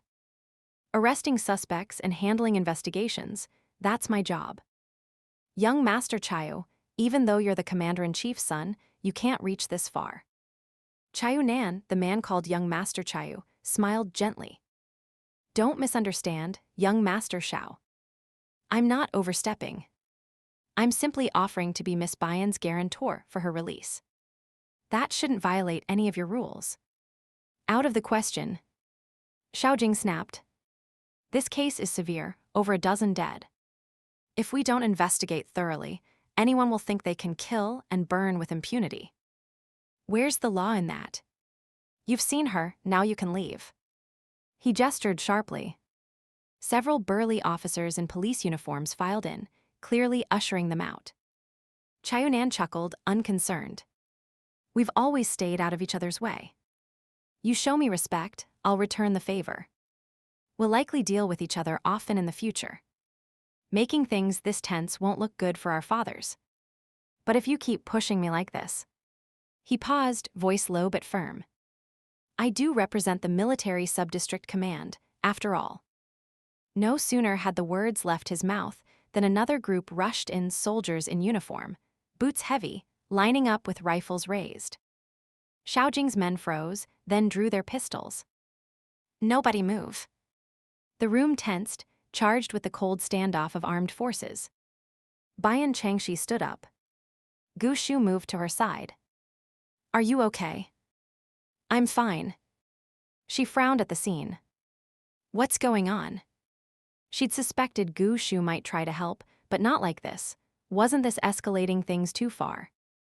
Gu Xu glanced at the confrontation, his expression unreadable. "Don't worry. They've had this conflict brewing for a while. You're just the stage where it finally exploded." In truth, her situation had become the battleground for their power struggle. Chayunan stepped forward, leaning close to Xiaojing's ear. "You and your father think you can turn the new zone into your private domain. Fine small maneuvers, pushing Du Zhonghai aside, whatever. But trying to expand your influence before the military arrives. Tusk. Handling office work. Ridiculous. No one respects you now. Others back down only to avoid trouble. You actually think you're in charge. I'm giving you one chance. Release her now. Otherwise, don't expect me to spare your face." Xiaojing's face turned livid.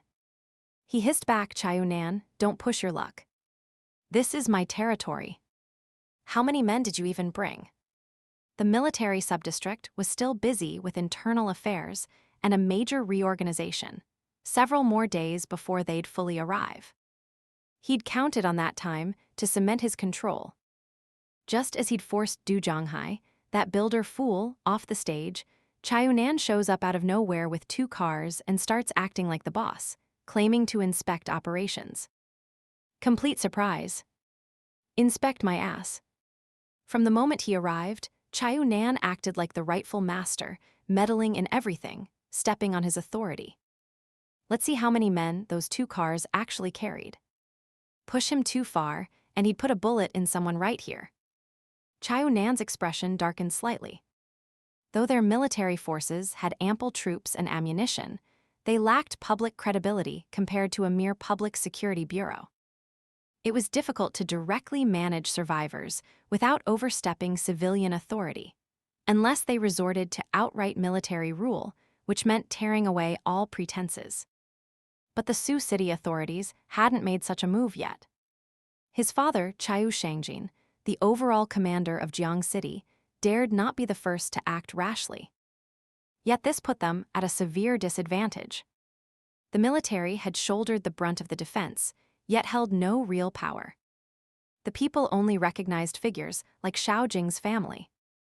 Once they reached Sioux City, if these people colluded with corrupt officials to undermine military authority and manipulated politics behind the scenes, Jiang City's 100,000 soldiers would be devoured piece by piece, and the Chiu family would lose everything. They had to win the support of Jiang City's civilians. First, they needed to remove the most obstructive stumbling block, Xiao Jing's faction. But they couldn't be too forceful either. Xiao Jing, that crude fool, might have provoked him, but crossing him too harshly would only bring trouble in return. He glanced at Gu Xu, softened his expression, and was about to speak when Boss Zhang rushed in, flustered. Seeing the tense scene, he quickly said, "Everyone, calm down." "Calm down.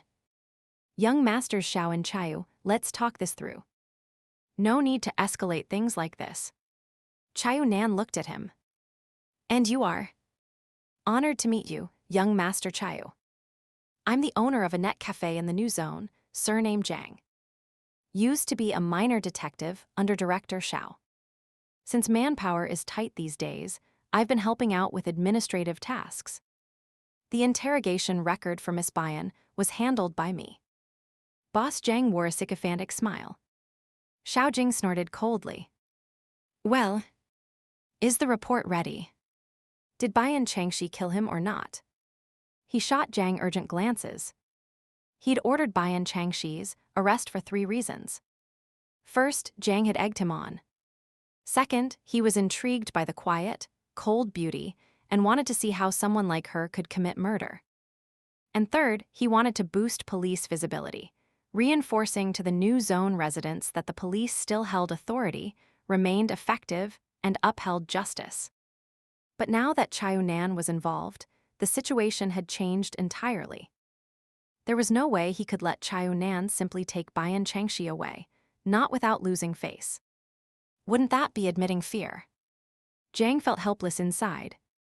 Autopsies didn't require a forensic expert. Even an experienced detective could tell how someone died. The handwritten report in his hand could easily be falsified, but the question was, dared he do it? He wasn't some country bumpkin like Xiao Jing. He understood this world well. Power came from strength, and whoever controlled the army ruled like a warlord. The Jiang City commander-in-chief might not carry much weight before Sioux City, but compared to the fractured, faction-ridden public security system, it was like comparing a tank to infantry. The military hesitated only due to political concerns. But once those restraints were broken, well, just try. It didn't matter how few men Chiu Nan had. If anything happened to him here, evidence or not, his father would personally show up with a rifle and slaughter everyone on the spot. So, no matter how much he seethed at the thought of letting Bian Changxi go, he could only say obediently, based on autopsy results and crime scene reconstruction. Although Tian Jiaxing had physical contact with Miss Bian, he did not die at her hands. Miss Bian acted in self-defense. "She's free to leave. We've wasted enough of her time. My sincerest apologies." The last sentence was directed at Bian Changxi. Xiao Jing nearly exploded with rage. Chiu Nan smiled. "Well, why not say that from the start? Let's go, Captain Gu." Gu Xu led Bian Changxi out. The elite man even personally brought over her bag, which Gu Xu took without hesitation. Chiu Nan extended a hand in a polite gesture. "Let me escort you out, Captain Gu." Xiao Jing still wanted to block them, but Zhang grabbed his arm and shook his head. "Young Master Xiao, don't. Didn't you see how respectfully Chao Nan treated Gu Xu? That man must have some background. Even if you stop Chao Nan, Gu Xu might have other tricks up his sleeve. Xiaojing shrugged him off, fuming. Wasn't it you who said Gu Xu's group was capable? That's why we brought Bian Changxi in, figured they'd come begging for mercy, and we could recruit them. HMPH. They're capable, all right, too capable for their own good. Jiang endured the scolding with bitterness. He inwardly mocked and despised Xiaojing, yet felt deeply frustrated. Who knew Bian Changxi had such strong backing? Getting his hands on her jade bracelet would be even harder now. But this only made him more certain. The item really was a treasure, just as his boss had claimed. Meanwhile, Gu Xu thanked Chao Nan. Young Master Chao, today we owe you one. Bian Changxi echoed the gratitude. Chao Nan quickly waved his hand. Don't say that. It's an honor to assist Captain Gu. In fact, with your abilities, I'm probably just getting in the way. They paused at the doorway. Several tricycles, escorted by 2 officers and pushed by workers, rolled in, loaded with supplies.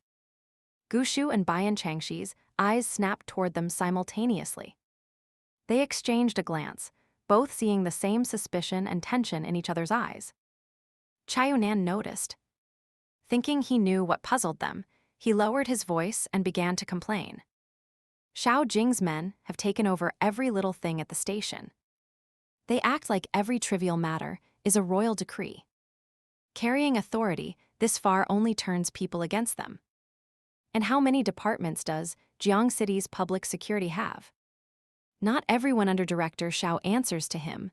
There are firefighters, SWAT, urban management, all kinds of people eager to step up.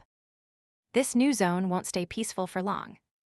Gu Xu nodded in agreement. If this conflict isn't resolved, it'll be a hidden threat on the road to Sioux City. If you ever need my help, young Master Chao, just say the word. Chao Nan looked deeply moved. Where did these bugs come from? Damn it, these ants are possessed or something. Ow. They're biting me. Help. Suddenly, the tricycles stopped. Fingertip-sized black creatures swarmed out of the cardboard boxes like a rebellion, latching onto anyone they could reach. In seconds, the workers around the carts were bitten. Because they were close by, the creatures scurried across the floor toward Bian Changxi. Several of them suddenly leapt into the air, diving straight at her. Bian Changxi had been watching. She shouted, "Watch out," and yanked the blade from her back, slicing down at the leading insect. A cockroach-like creature, the size of a baby's fist, thudded to the ground, twitching. Its split abdomen oozed black fluid that hissed as it ate into the floor tiles. Bian Changxi barely had time to glance at it before the rest came crashing in. She swung her blade again, but missed. Raising her right arm to shield her face, she flicked her left hand. Vines shot out, lashing forward and forcing the creatures back.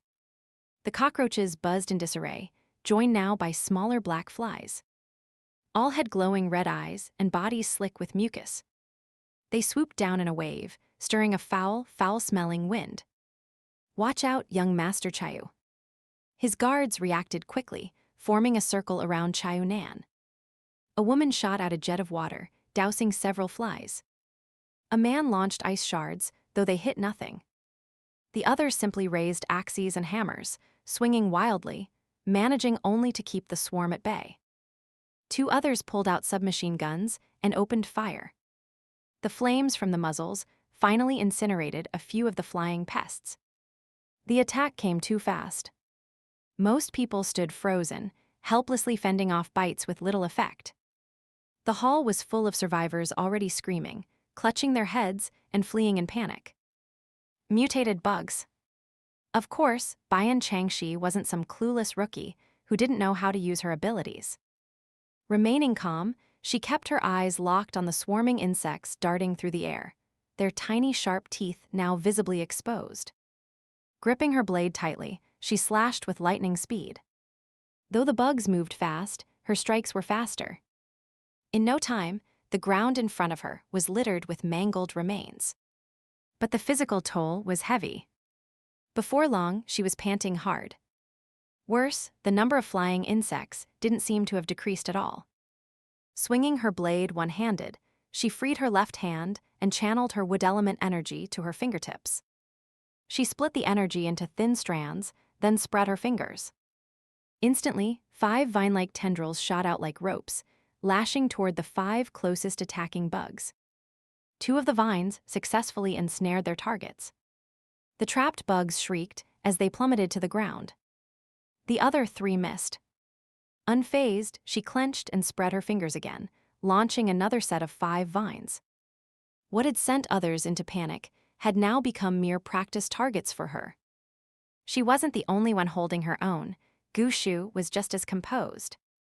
When the bugs first appeared, he hadn't rushed in blindly.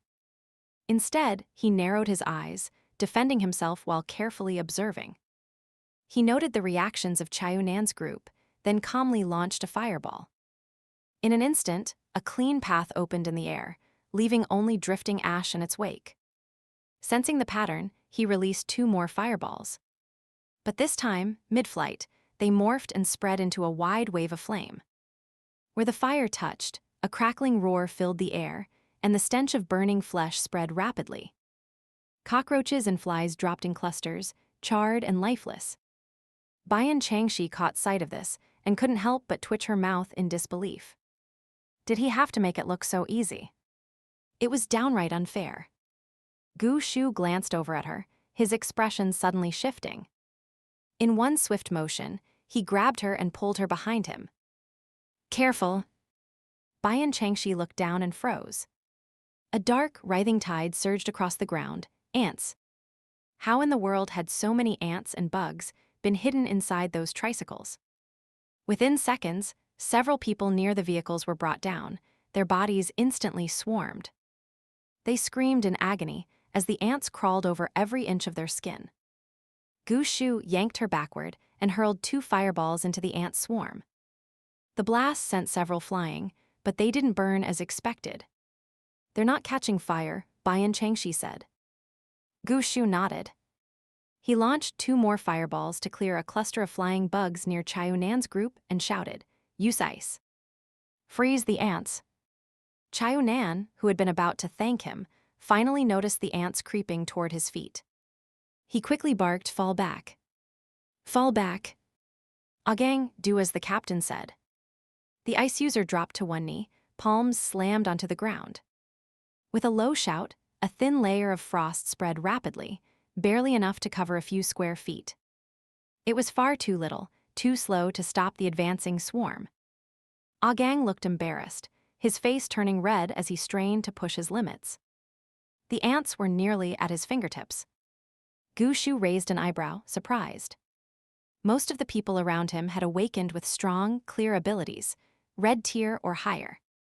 He hadn't expected the ice ability to be this weak. Bian Changxi, however, had seen it coming. She broke free from Gu Xu's grip, reached into her own bag on his back, and pulled out a bottle of mineral water. With one clean slash of her blade, she cut off the top and hurled it into the swarm.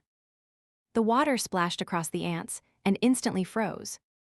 Changxi's eyes lit up. "Ah Yue. Help out." The water element woman stepped forward. With a sweep of her hands, a stream of crystal-clear water arced into the ant mass.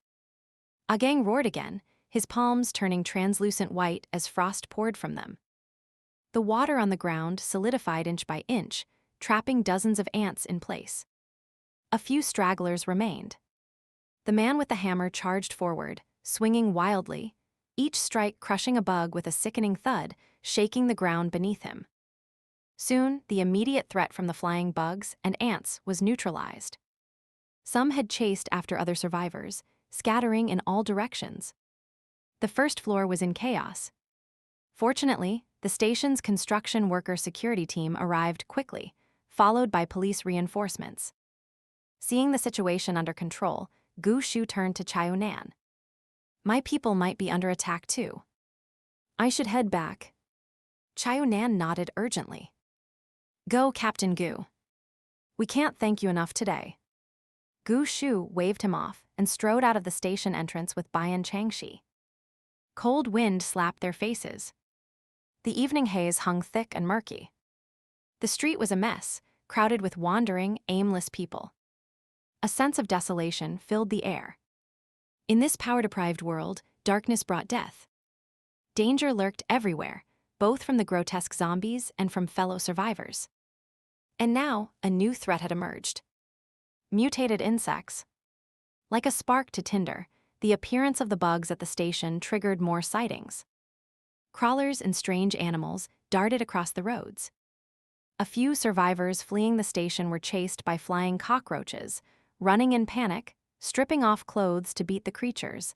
Some even managed to kill two.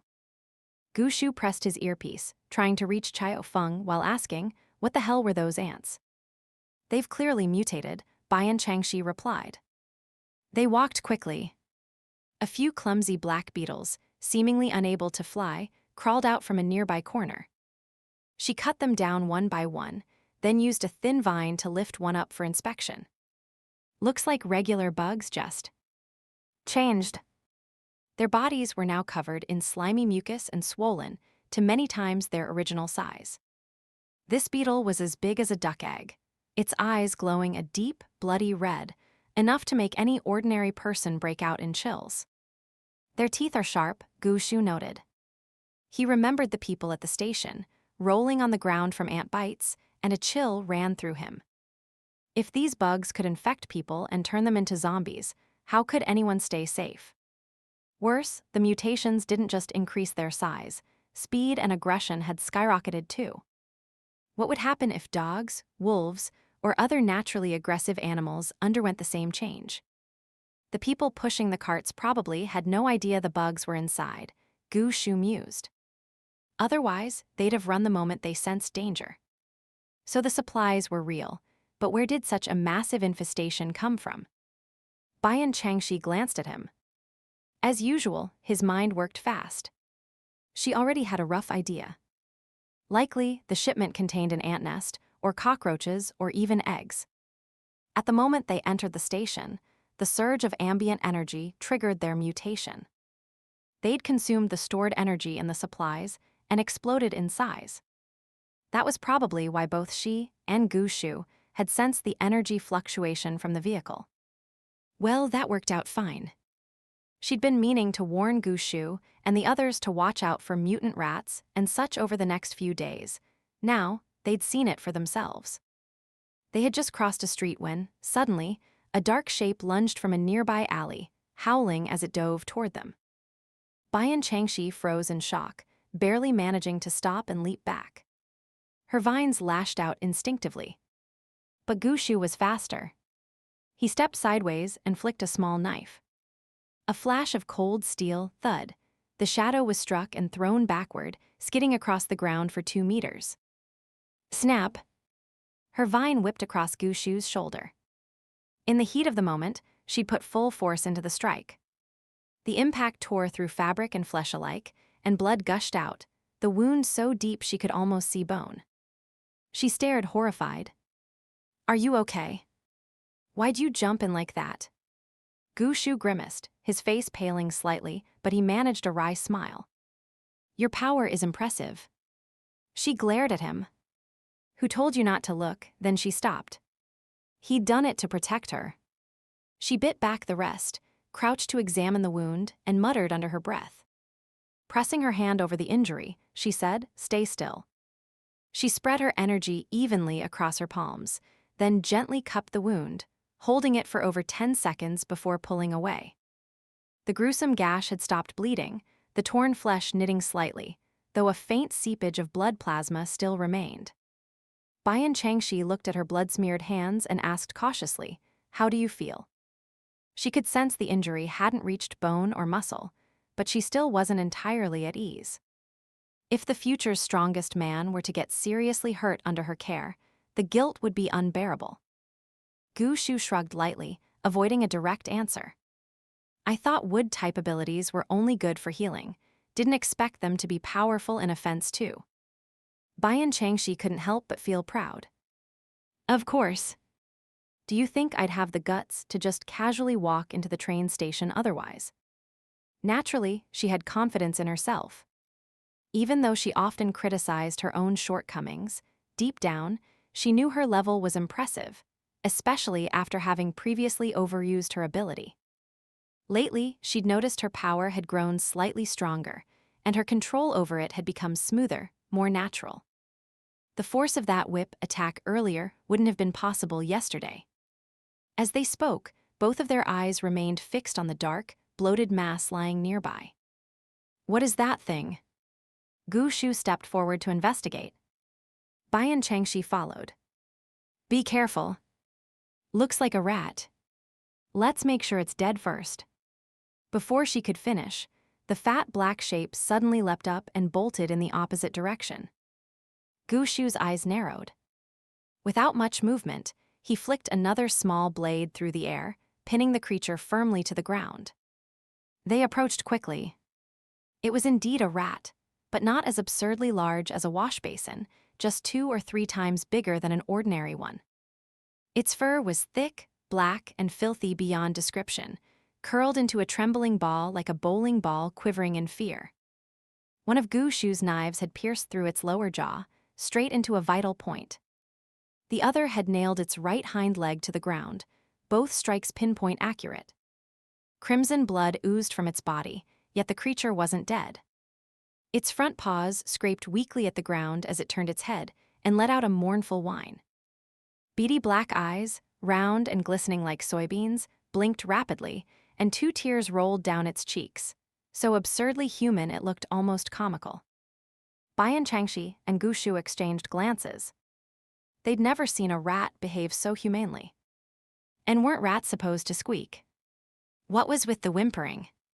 This one's interesting, Gu Xu remarked, but his hand was already summoning flames, ready to incinerate the creature. The rat's eyes filled with deep resentment and sorrow, glaring at Gu Xu as if accusing him, then frantically turned to Bian Changxi, waving its tiny paws desperately. In its panic, it finally let out a series of high-pitched squeaks, almost like a person trying to explain itself. But the sudden movement tore its wounds open again, sending it whimpering in pain, tears streaming down its face uncontrollably. The sight was genuinely pitiful. Wait, don't kill it. Bian Changxi blurted out. A sudden memory surfaced. There were rumors that some people could tame mutated beasts and turn them into companions.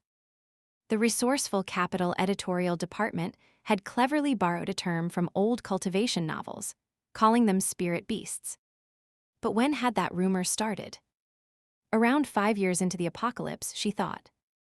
And because such cases were extremely rare, and because Yunhua Base was located in a remote area far from the central Tungyang Base, where most powerful figures and sensational news gathered, Bian Changxi had only ever seen spirit beasts twice in her entire life, both times from a distance. They were top-tier beings. Spirit beasts, by definition, possessed sentience, more simply put, human-like intelligence. Chu Yi, that tech-obsessed madman, had once mentioned it was the fundamental prerequisite for taming. High-level mutated beasts were nearly all intelligent, but intelligence and true sentience were fundamentally different. Now, watching this rat's bizarre behavior, a wild idea began forming in Bian Changxi's mind. Do you think it's begging for mercy? Gu Xu glanced at it. Clearly it was. But in his view, the apocalypse had brought zombies, rampaging insects, ants and cockroaches that could drive people mad, so a scared, tearful rat begging for its life wasn't exactly shocking. He didn't understand why Bian Changxi found it so remarkable. I think this rat is unusual. It's mutated, yes, but it doesn't seem aggressive or bloodthirsty. Can we spare it? As she spoke, she crouched down. Gu Xu tensed. Be careful, it might attack you. The rat seemed to understand his warning. It rolled its eyes at him, then turned back to Bian Changxi, pawing weakly at her with pleading whimpers. Its wet, glistening eyes blinked pathetically, utterly pitiful. Bian Changxi couldn't help but smile. Could it be? Did she just stumble upon a treasure? But spirit beasts, even 5 years into the apocalypse, were extremely rare and powerful. And they were said to be incredibly proud. Only 1 in 100 could be tamed. The rest were either too powerful for humans to handle, or would rather die than submit. Now, on just the 6th day of the apocalypse, could such a creature really appear? And in the form of this ugly, cowardly fat rat. She asked it, "Do you want me to let you go?" "Why? If you understand me, will you harm us if I release you?" "Why? Fine." She couldn't actually communicate with it, but she sensed it understood her words. She waved a finger in front of its face. It didn't lunge or bite aggressively. There was no predatory hunger in its eyes. Instead, it looked soft, almost affectionate, nuzzling its face against her fingertip, gazing up at her with sincere, pleading eyes. Bian Changxi's heart softened. Gu Xu, meanwhile, frowned. That rat's face was disgustingly dirty. Noticing the wound still bleeding, Bian Changxi hesitated, then gently stroked the rat's head. A soft green light seeped into its body. She could feel the rat consciously absorbing her wood element energy, directing it all toward its most severe injury. Its condition stabilized slightly.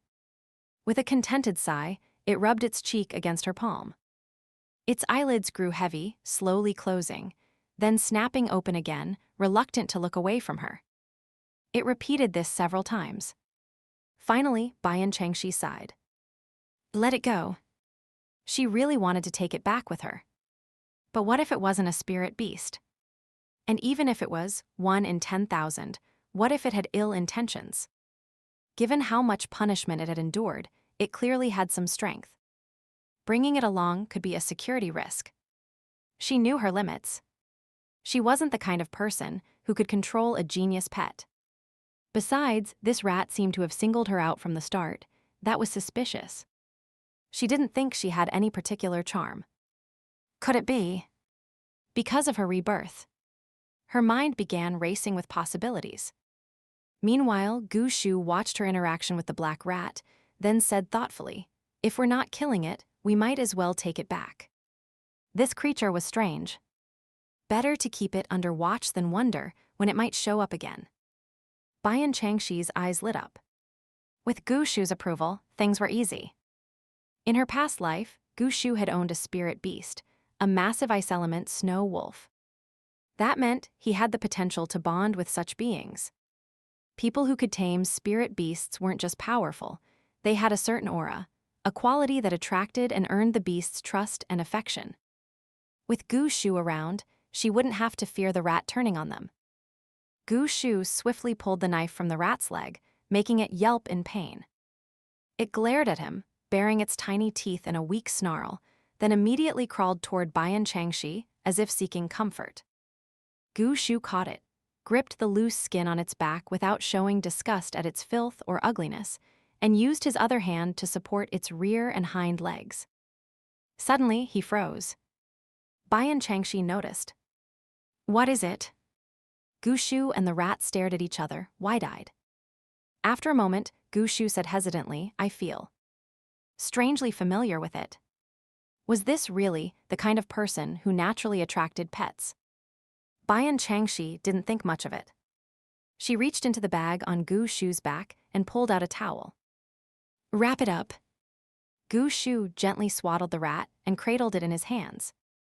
The rat didn't resist. Instead, it struggled weakly to burrow deeper into his arms, found a comfortable spot, and settled in with obvious contentment. This only made Bian Changxi more fond of it. Having wasted a little time, they hurried back. The street they lived on was home to several others, and now chaos had broken out. People were swatting bugs or screaming as they were chased and bitten. Wu Dalang was helping fight off the creatures just outside a door. From a distance, Gu Xu called out loudly, Old Wu. How's it going? Wu Dalang hurled a chunk of earth, smashing some unidentifiable insect. The rest seemed to sense he was dangerous, scrambled in confusion for a moment, then quickly scurried away. Spotting Gu Xu, he grinned. Captain's back. Is Miss Bian all right? Some stink bugs popped up out of nowhere. Caught us off guard at first, but now we're the ones chasing them. Just then, a wild laugh came from inside the house. Look! I caught it. Everyone had gathered on the first floor. Tables and chairs were toppled everywhere, signs of struggle scattered across the room. Giant cockroach and ant limbs lay in pieces across the floor. Strangest of all, steam filled the air, carrying a thick, pungent smell like duck soup. A massive rat dragged itself forward with half its body mangled. When it saw Bian Changxi and Gu Xu enter, its beady red eyes flashed, fur bristled, and it bared its dripping fangs with a shrill squeak, ready to attack. Before it could do more, a black object flew through the air, struck it on the head with a thwack, then bounced back. Bian Changxi followed the trajectory to see Chao Feng walking over, holding the object in his hand. He smiled. Ashu Miss Bian both safe. Bian Changxi smiled. They all asked the same question. Captain Gu arrived just in time. I'm fine. She studied the black object in Chao Feng's hand. It looked like a boomerang. She hadn't expected him to have that kind of skill. The half-bodied rat was already knocked unconscious. Her gaze swept the room. Everyone was present. Suddenly, Gu Xu's face lit up. Shadow. You're awake. A tall, pale man stepped forward, Shadow, who'd been unconscious for several days. A stiff smile spread across his face, his voice thick with emotion. Yeah. Finally woke up. He turned to Bian Changxi, eyes bright with gratitude. He bowed his head slightly. Miss Bian, I won't say thanks, it wouldn't be enough. But if you ever need anything from me, Song and Nyan, just say the word. Bian Changxi blinked. Gu Xu explained, his real name's Song and Nyan. Too common, too poetic. Guys teased him from basic training, so we all just started calling him Shadow. Making a promise with his real name, that carried weight. With someone so straightforward, false modesty would only ruin the moment. Bian Changxi paused, then said nothing. Instead, she reached for his hand, grasped it, and sent a pulse of wood element energy into his body. The black specks she'd sensed before were completely gone. He seemed fully healed. She let go and smiled. You should be fine. Your captain already paid me once, and now I owe him another favor. But we'll keep things separate. I'll remember your words. Next time I need help, I won't hesitate to ask.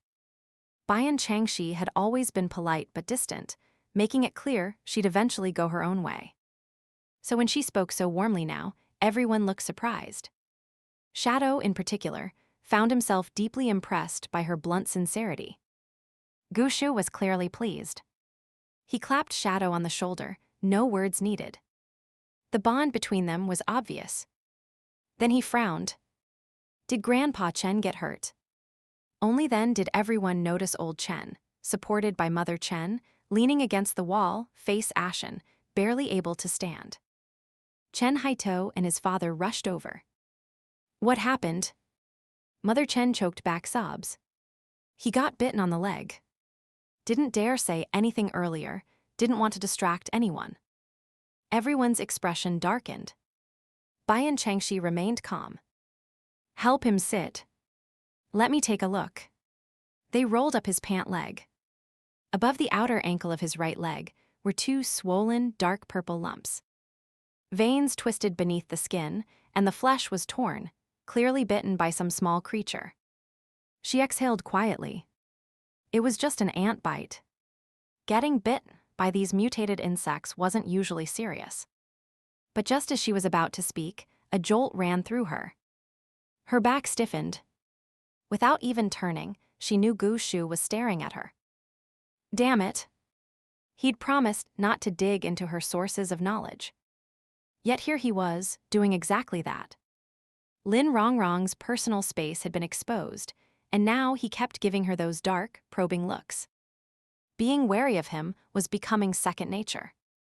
She clenched her teeth in silence, then put on a serious face and asked, how did this happen? Some kind of ant bite, I think, Grandpa Chen gasped, struggling to breathe. Father Chen trembled. Well, he meant, would he turn into a zombie? Bian Changxi knew it well. She nodded, then placed her hand on his leg to feel. Her wood element energy flowed into his body like a scanner. With Shadow, she'd sensed black specks. With Old Chen, she detected green ones, something she hadn't been able to do in her past life. She didn't yet understand what it meant. She shook her head calmly. Not the same as Shadow's case. Hard to say. But these ants are probably poisonous. Look how swollen it is. Should we try to drain the toxin? Like with a snakebite. Chen Haito gritted his teeth, glanced at his father. All right. Let's try. The two of them stood tense, unsure what to do. Wu Dalang couldn't watch anymore. I'll do it. He took over with practiced ease, made a cut, let the blood flow, then squeezed out thick, dark fluid. When the black blood had mostly drained, Bian Changxi stepped in, helping the wound close before bandaging it. She was so focused on hiding her foresight that she forgot to conceal her technique. Her movements were too smooth, too efficient, more skilled than even the military-trained men. Gu Xu watched her, eyes fixed, not looking away for a long moment. Chao Feng and the others exchanged glances between the two, eyes sharp and thoughtful. Only Chao Yun laughed like an idiot. He'll be fine. Ants and zombies aren't the same. But hey, do you think this rat could kill someone? Everyone turned to see him gripping a giant rat. Its teeth were huge and sharp, red eyes blazing with fury, desperate to chew off Chao Yun's hand. But Chao Yun held it tight, rendering it helpless. Sure enough, it was as big as a basin. It looked vicious.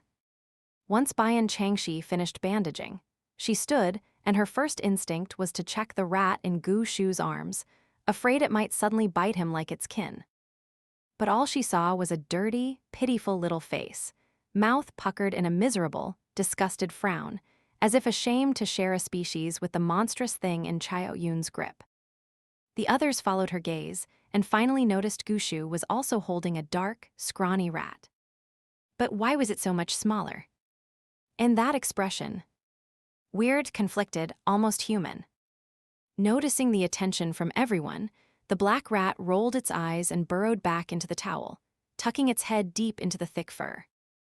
The contrast made it clear this was no ordinary rat.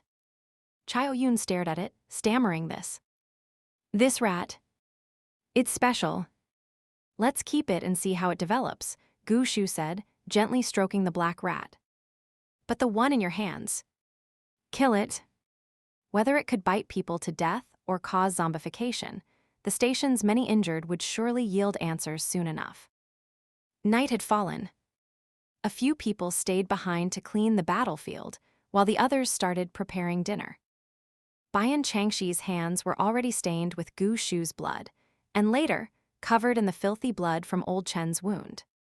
She half raised her arms and headed to the kitchen, calling out to Lin Rongrong for help pouring some water to wash up. Chen's mother came over, wiping tears from her eyes. Seeing the duck boiling dry in the pot, she quickly turned off the gas. Oh no, oh no. The duck's burnt. Bian Changxi frowned. Why didn't you add water? Everyone exchanged glances, then burst into laughter, all turning toward Shadow. Embarrassed, he admitted that was me. Apparently, when Shadow woke up, the group was in the middle of exterminating rats and pests. Unaware of the situation, he had rushed downstairs and straight into the worst-hit area, the kitchen, overexcited end. 2 pots of duck soup vanished into thin air, turning into thick fog so dense we could barely see each other. Chao Yun teased mercilessly. Smell it, everything reeks of duck. We were actually wondering what kind of ability that was. Shadow gave him a helpless look. It was clearly schadenfreude. Only Bian Changxi understood. That was mist ability, an extremely rare derivative element. With that, Gu Xu's original 5-member team now included 4 awakened individuals, 2 of whom possessed derivative abilities, and 1 more, Gu Xu, on the verge of developing one. It was the kind of luck that made jealousy pointless. Old Chen's wound hadn't worsened, just as Bian Changxi had predicted. The group watched it throughout dinner, gradually relaxing. All that remained was for the old man to rest and recover. After the meal, everyone returned to their rooms, and those with abilities began cultivating. Bian Changxi's room was pitch dark. She focused her mind, launching several wood thorns. Her accuracy improved with each try, though strength and sharpness still couldn't be rushed. She mused that vine whips were far more powerful. Would she end up swinging vines around like a weapon? Well, that was a skill too. Her thoughts kept drifting to Boss Jang, to Jade Bracelet Farm, to everything since her rebirth. The more she thought, the more restless she became. Who exactly wanted her jade bracelet? She couldn't concentrate on training anymore.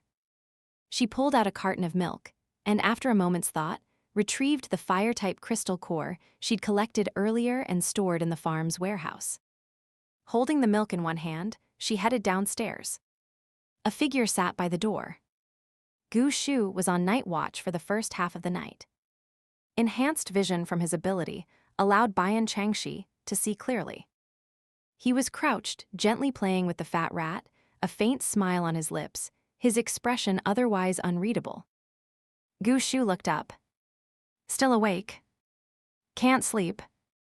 Bian Changxi tossed him the red core and pulled up a chair beside him. Found this a while back. It's useless to me. You can have it.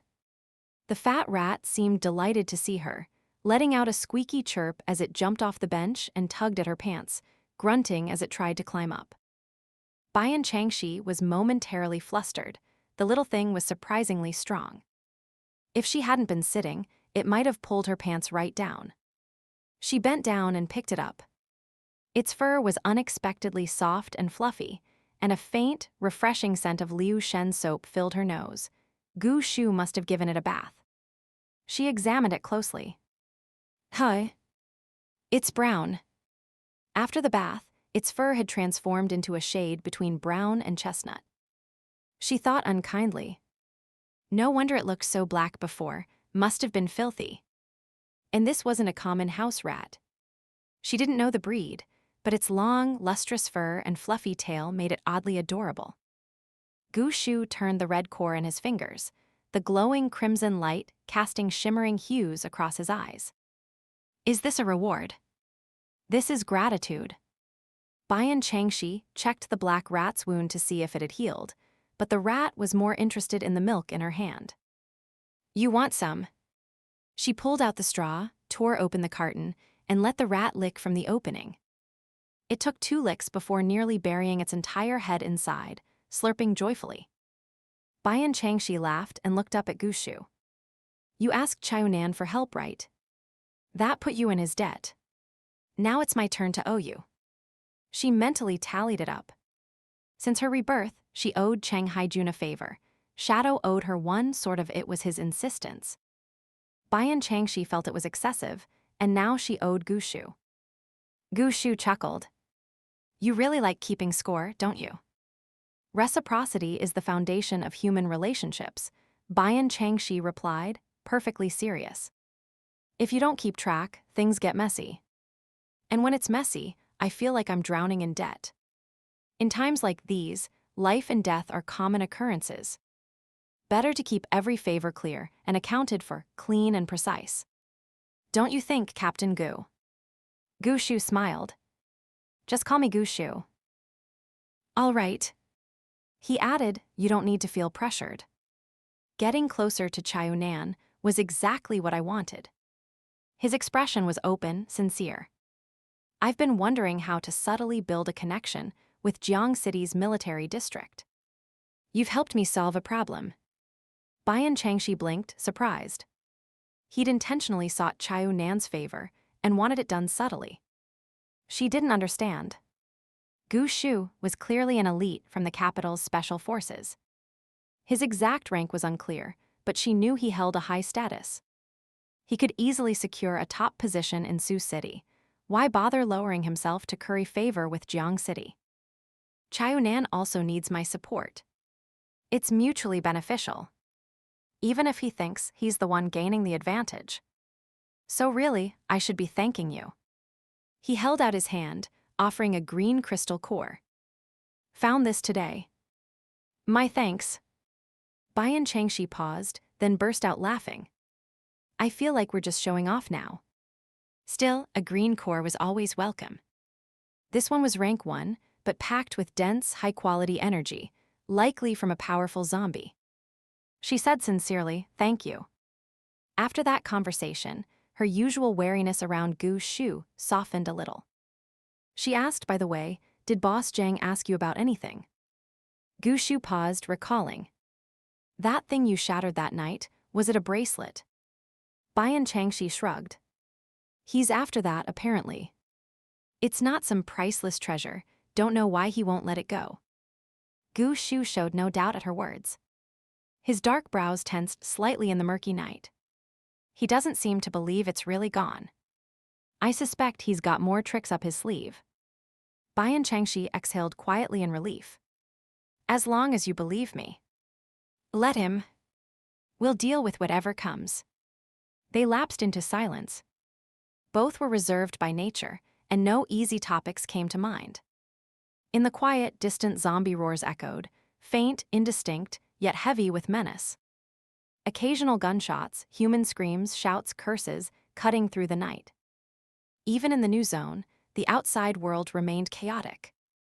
Zone B is just across the river and a defensive barrier, Gu Xu said suddenly. It's completely overrun. Today, many survivors went out and never came back. At this rate, zombies crossing over is just 2 or 3 days away. Meaning this place wasn't safe either, unless they launched a large-scale, organized defense or counterattack. She asked, "The military's coming soon, right?" Meh. Suddenly, a loud thud came from upstairs, followed by Chaoyun's complaint. "Shadow. My clothes are wet again. Perfect for wiping your face." And another bottle of water gone to waste. It was teasing, but mostly good-natured. Bian Changxi felt a faint mist drift down from upstairs. Shadow had vaporized another bottle of water. Gu Xu smiled. "What do you think of Shadow's ability?" Bian Changxi thought for a moment. Every ability has its strengths. There's no such thing as a useless one. Shadows might not seem offensive, but if used well, it could be powerful. As if. Mist ability at its peak could make someone as elusive as a ghost, dispersing like fog, perfect for stealth, theft, assassination. How many people would lose sleep over that? Useless. Hardly. Truly, it was something you couldn't even envy. Bian Changxi got up to go to bed, only for the fat rat to cling to her, climbing onto her clothes and falling fast asleep, its little mouth twitching in adorable contentment. She felt a softness in her heart, but she still didn't know this rat. How could she risk taking it with her? Let Gu Xu, the stronger one, bear that responsibility. She dropped the rat by Gu Xu's feet. It blinked awake, looking betrayed and miserable. The moment Bian Changxi disappeared up the stairs, it turned to Gu Xu, baring its teeth and gesturing wildly. Gu Xu sensed a wave of disappointment in you, amused, he patted the rat's head. Want me to chase after her? You're really overstepping, you know. Where did you even come from? Why do you feel so familiar? The rat glared, then suddenly deflated like a punctured balloon. It twisted its rear, turned away in a huff, and began silently gnawing at its paw, its round, dark eyes rolling with silent indignation. The military arrived 3 days later, on the 9th day of the apocalypse. That morning, the barrier between Zone A and Zone B collapsed. In broad daylight, zombies crossed the border. The guards at the checkpoint scattered first, but fortunately, Chaoyunan received the news in time and immediately organized a defense, barely managing to push the zombies back. In that small battle, Gu Xu led Chaoyun, Shadow, and Gu Pei into the front lines with aggressive determination. Afterwards, they voluntarily took up guard at the newly established checkpoint, earning Chaoyunan's deep gratitude. 2 hours later, the first contingent of Jiang City Military District arrived, 30,000 troops in total, sweeping in with overwhelming force. They took over defense of the new checkpoint, reinforced surrounding areas, and seamlessly assumed administrative control of the new zone. Because Chaoyunan had personally led civilians through the crisis, his courage and organizational skills evident to all, and because the military's timely arrival and imposing presence gave survivors immense confidence, the military's rule quickly became the people's favored choice. This enraged Xiao Jing, Director Xiao who'd arrived 2 days earlier, and countless other government officials, leaving them utterly furious. Another verbal battle erupted. Bian Changxi watched it all unfold from the sidelines, uninvolved. What puzzled her was that her own family still hadn't shown up.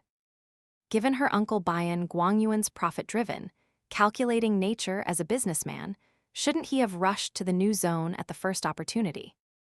She'd searched the entire area, but saw no sign of the Bian family conglomerate, only a few distant relatives.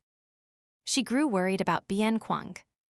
Besides her family, several other major clans, corporate groups, and enterprises had arrived, including the Chen family. Bian Changxi seized the chance to meet Chen Yisha. Yisha looked healthy and radiant, still cheerful and seemingly unharmed by the hardships of the apocalypse.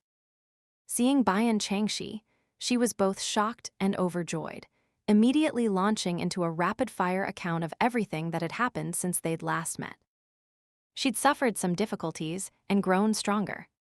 Her water-type ability had awakened on the 5th day, and now she held a high status within her family, more valued than she'd ever been before the apocalypse.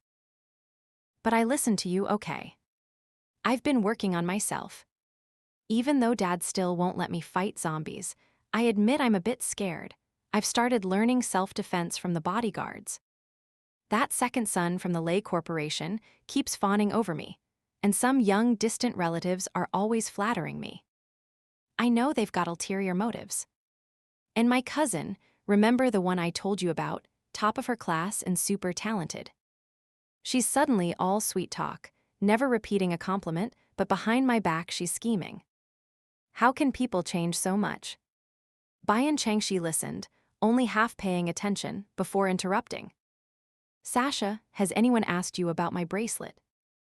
Your bracelet? Chen Yisha shook her head. What about it? Never mind. If no one's mentioned it, that's good. Chen Yisha's eyes sparkled as she leaned in. Guess who I ran into? Who? Zhang Yuan. He seemed abandoned by his team, all gloomy and dark. He told me Wang Yan died, and that you were the one who killed her. She made an unladylike face. I was actually considering giving him a ride for your sake, but when he said that, I got so mad. I tossed him 2 loaves of bread and left him to fend for himself. Zhang Yuan and Wang Yan. Bian Changxi hadn't forgotten how the two had once coveted the jade bracelet. She'd even suspected they might have connections with Boss Zhang. But no matter how hard she'd thought about it, she'd found no answers. Searching for them in the new zone had yielded nothing, until now. Chen Yisha's mention offered a faint clue. Zhang Yuan said I killed Wang Yan. The last time I saw them, she was alive and well. Did he say why? Chen Yisha thought for a moment. Number then, where did you see him? 2 days ago, just outside the old zone, on the road here. For an unaffiliated individual, surviving the journey to the new zone wasn't easy. Many died along the way. But with more and more people flocking in, a fit and able young man like Zhang Yuan could easily have joined a group or convoy. If he'd survived, he should have arrived by now. Bian Changxi decided she'd have to find a way to check the registration lists of newcomers. Instinctively, she felt Wang Yan's death wasn't simple. No matter how despicable Zhang Yuan was, he wouldn't randomly accuse someone without benefit. But for now, she had to set the matter aside, because the military commander, a certain Colonel Yue, had ordered a sweep of Zone B in the new zone. The first reason. That area had once been a small town. Though partially demolished and redeveloped, many structures remained untouched, unlike their side of the zone, which had been completely rebuilt. There was a grain warehouse, several food processing plants, old-style retail stores, an auto repair shop, a chain hardware store, a gas station, and more, all renovated and reportedly recently restocked in preparation for reopening. Most survivors had fled with almost nothing. With the population now exceeding 400,000, tents sprawled to the outskirts of the new zone, and the number grew daily.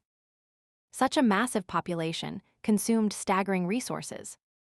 Though the military had brought vast supplies, even those wouldn't last long. So they mobilized the people. Every bit of scavenged materials counted. Secondly, it was an opportunity to train survivors. The military would teach them how to kill zombies, and outstanding performers would be recruited into a newly formed warrior squad. For many, this was a chance at selection.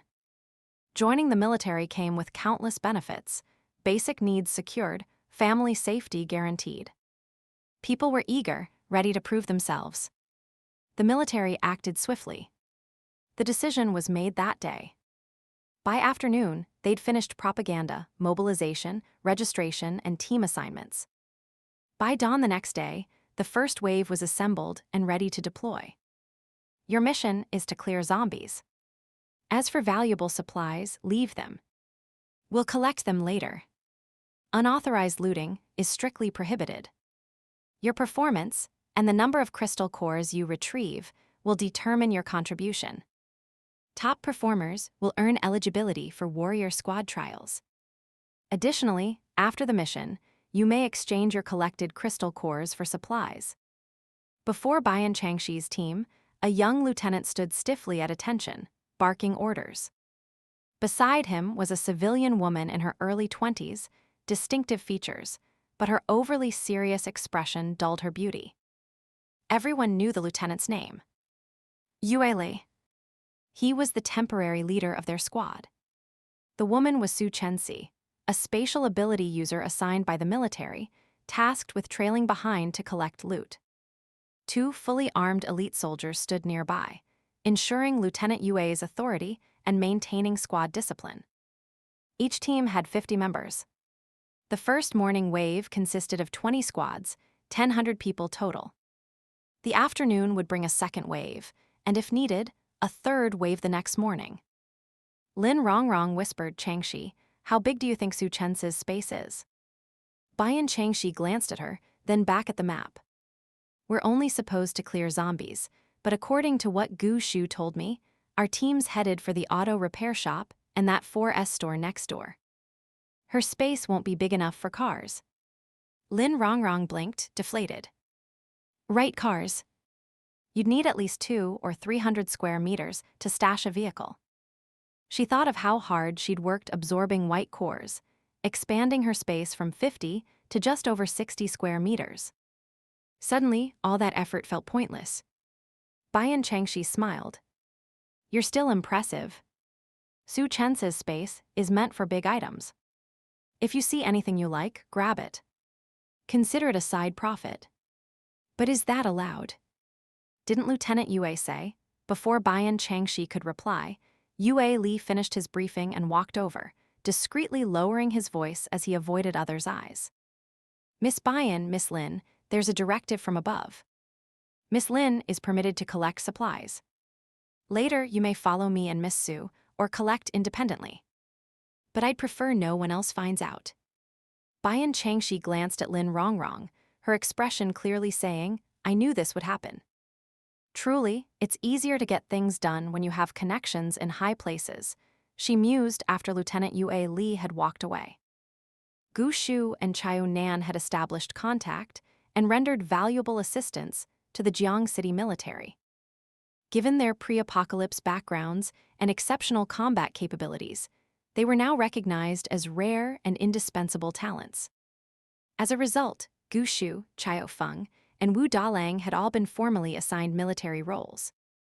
Though Chiao Yun and Shadow hadn't officially enlisted, their outstanding performance in yesterday's defense battle had earned them recognition. The 5 of them had now become key figures within the military, so busy since yesterday they'd barely had time to breathe.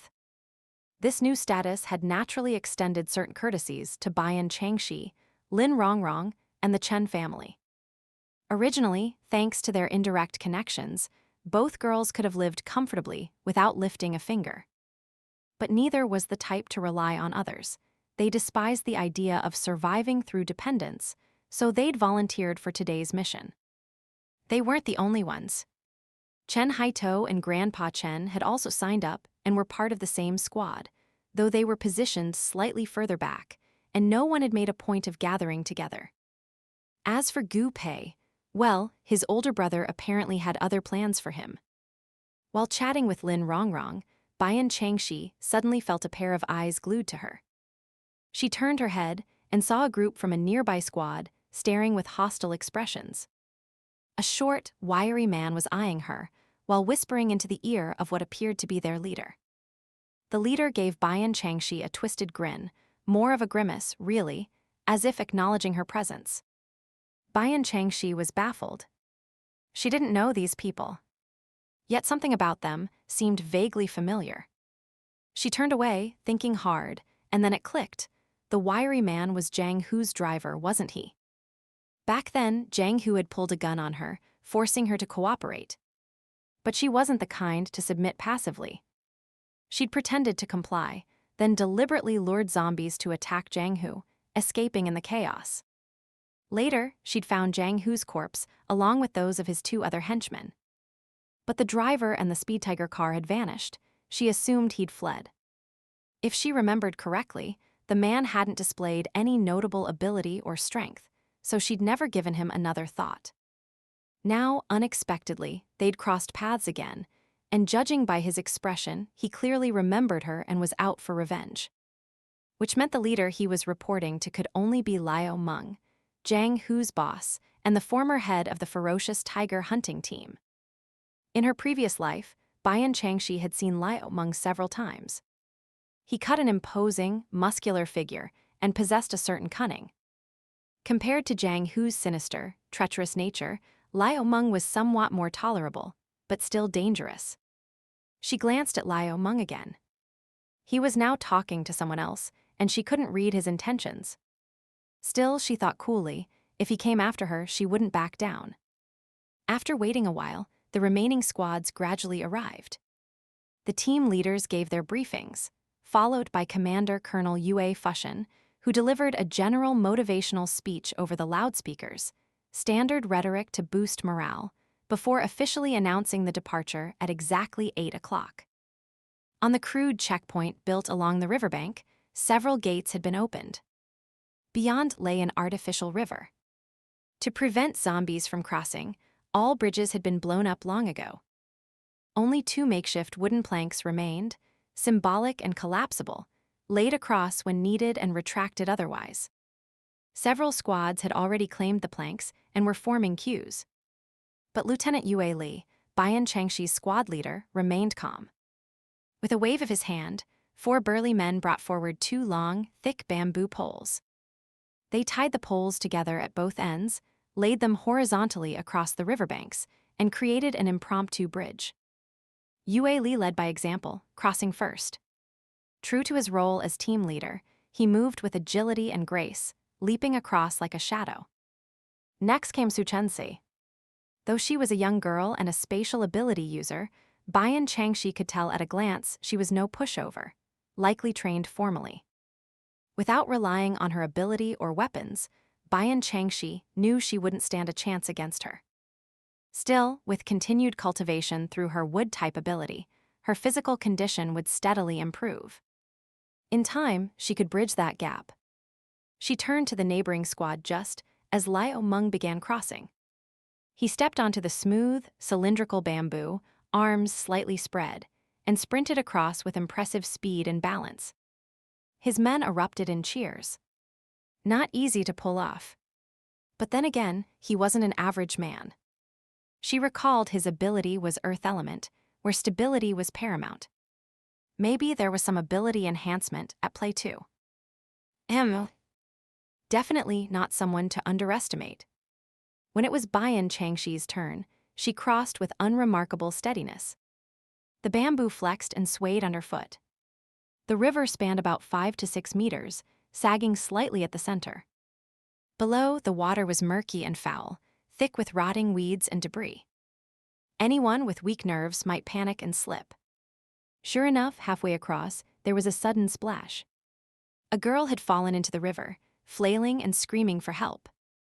She opened her mouth, and gulped down several mouthfuls of black, filthy water. The disturbance stirred up sludge and decay, releasing a stench so strong people recoiled, covering their noses.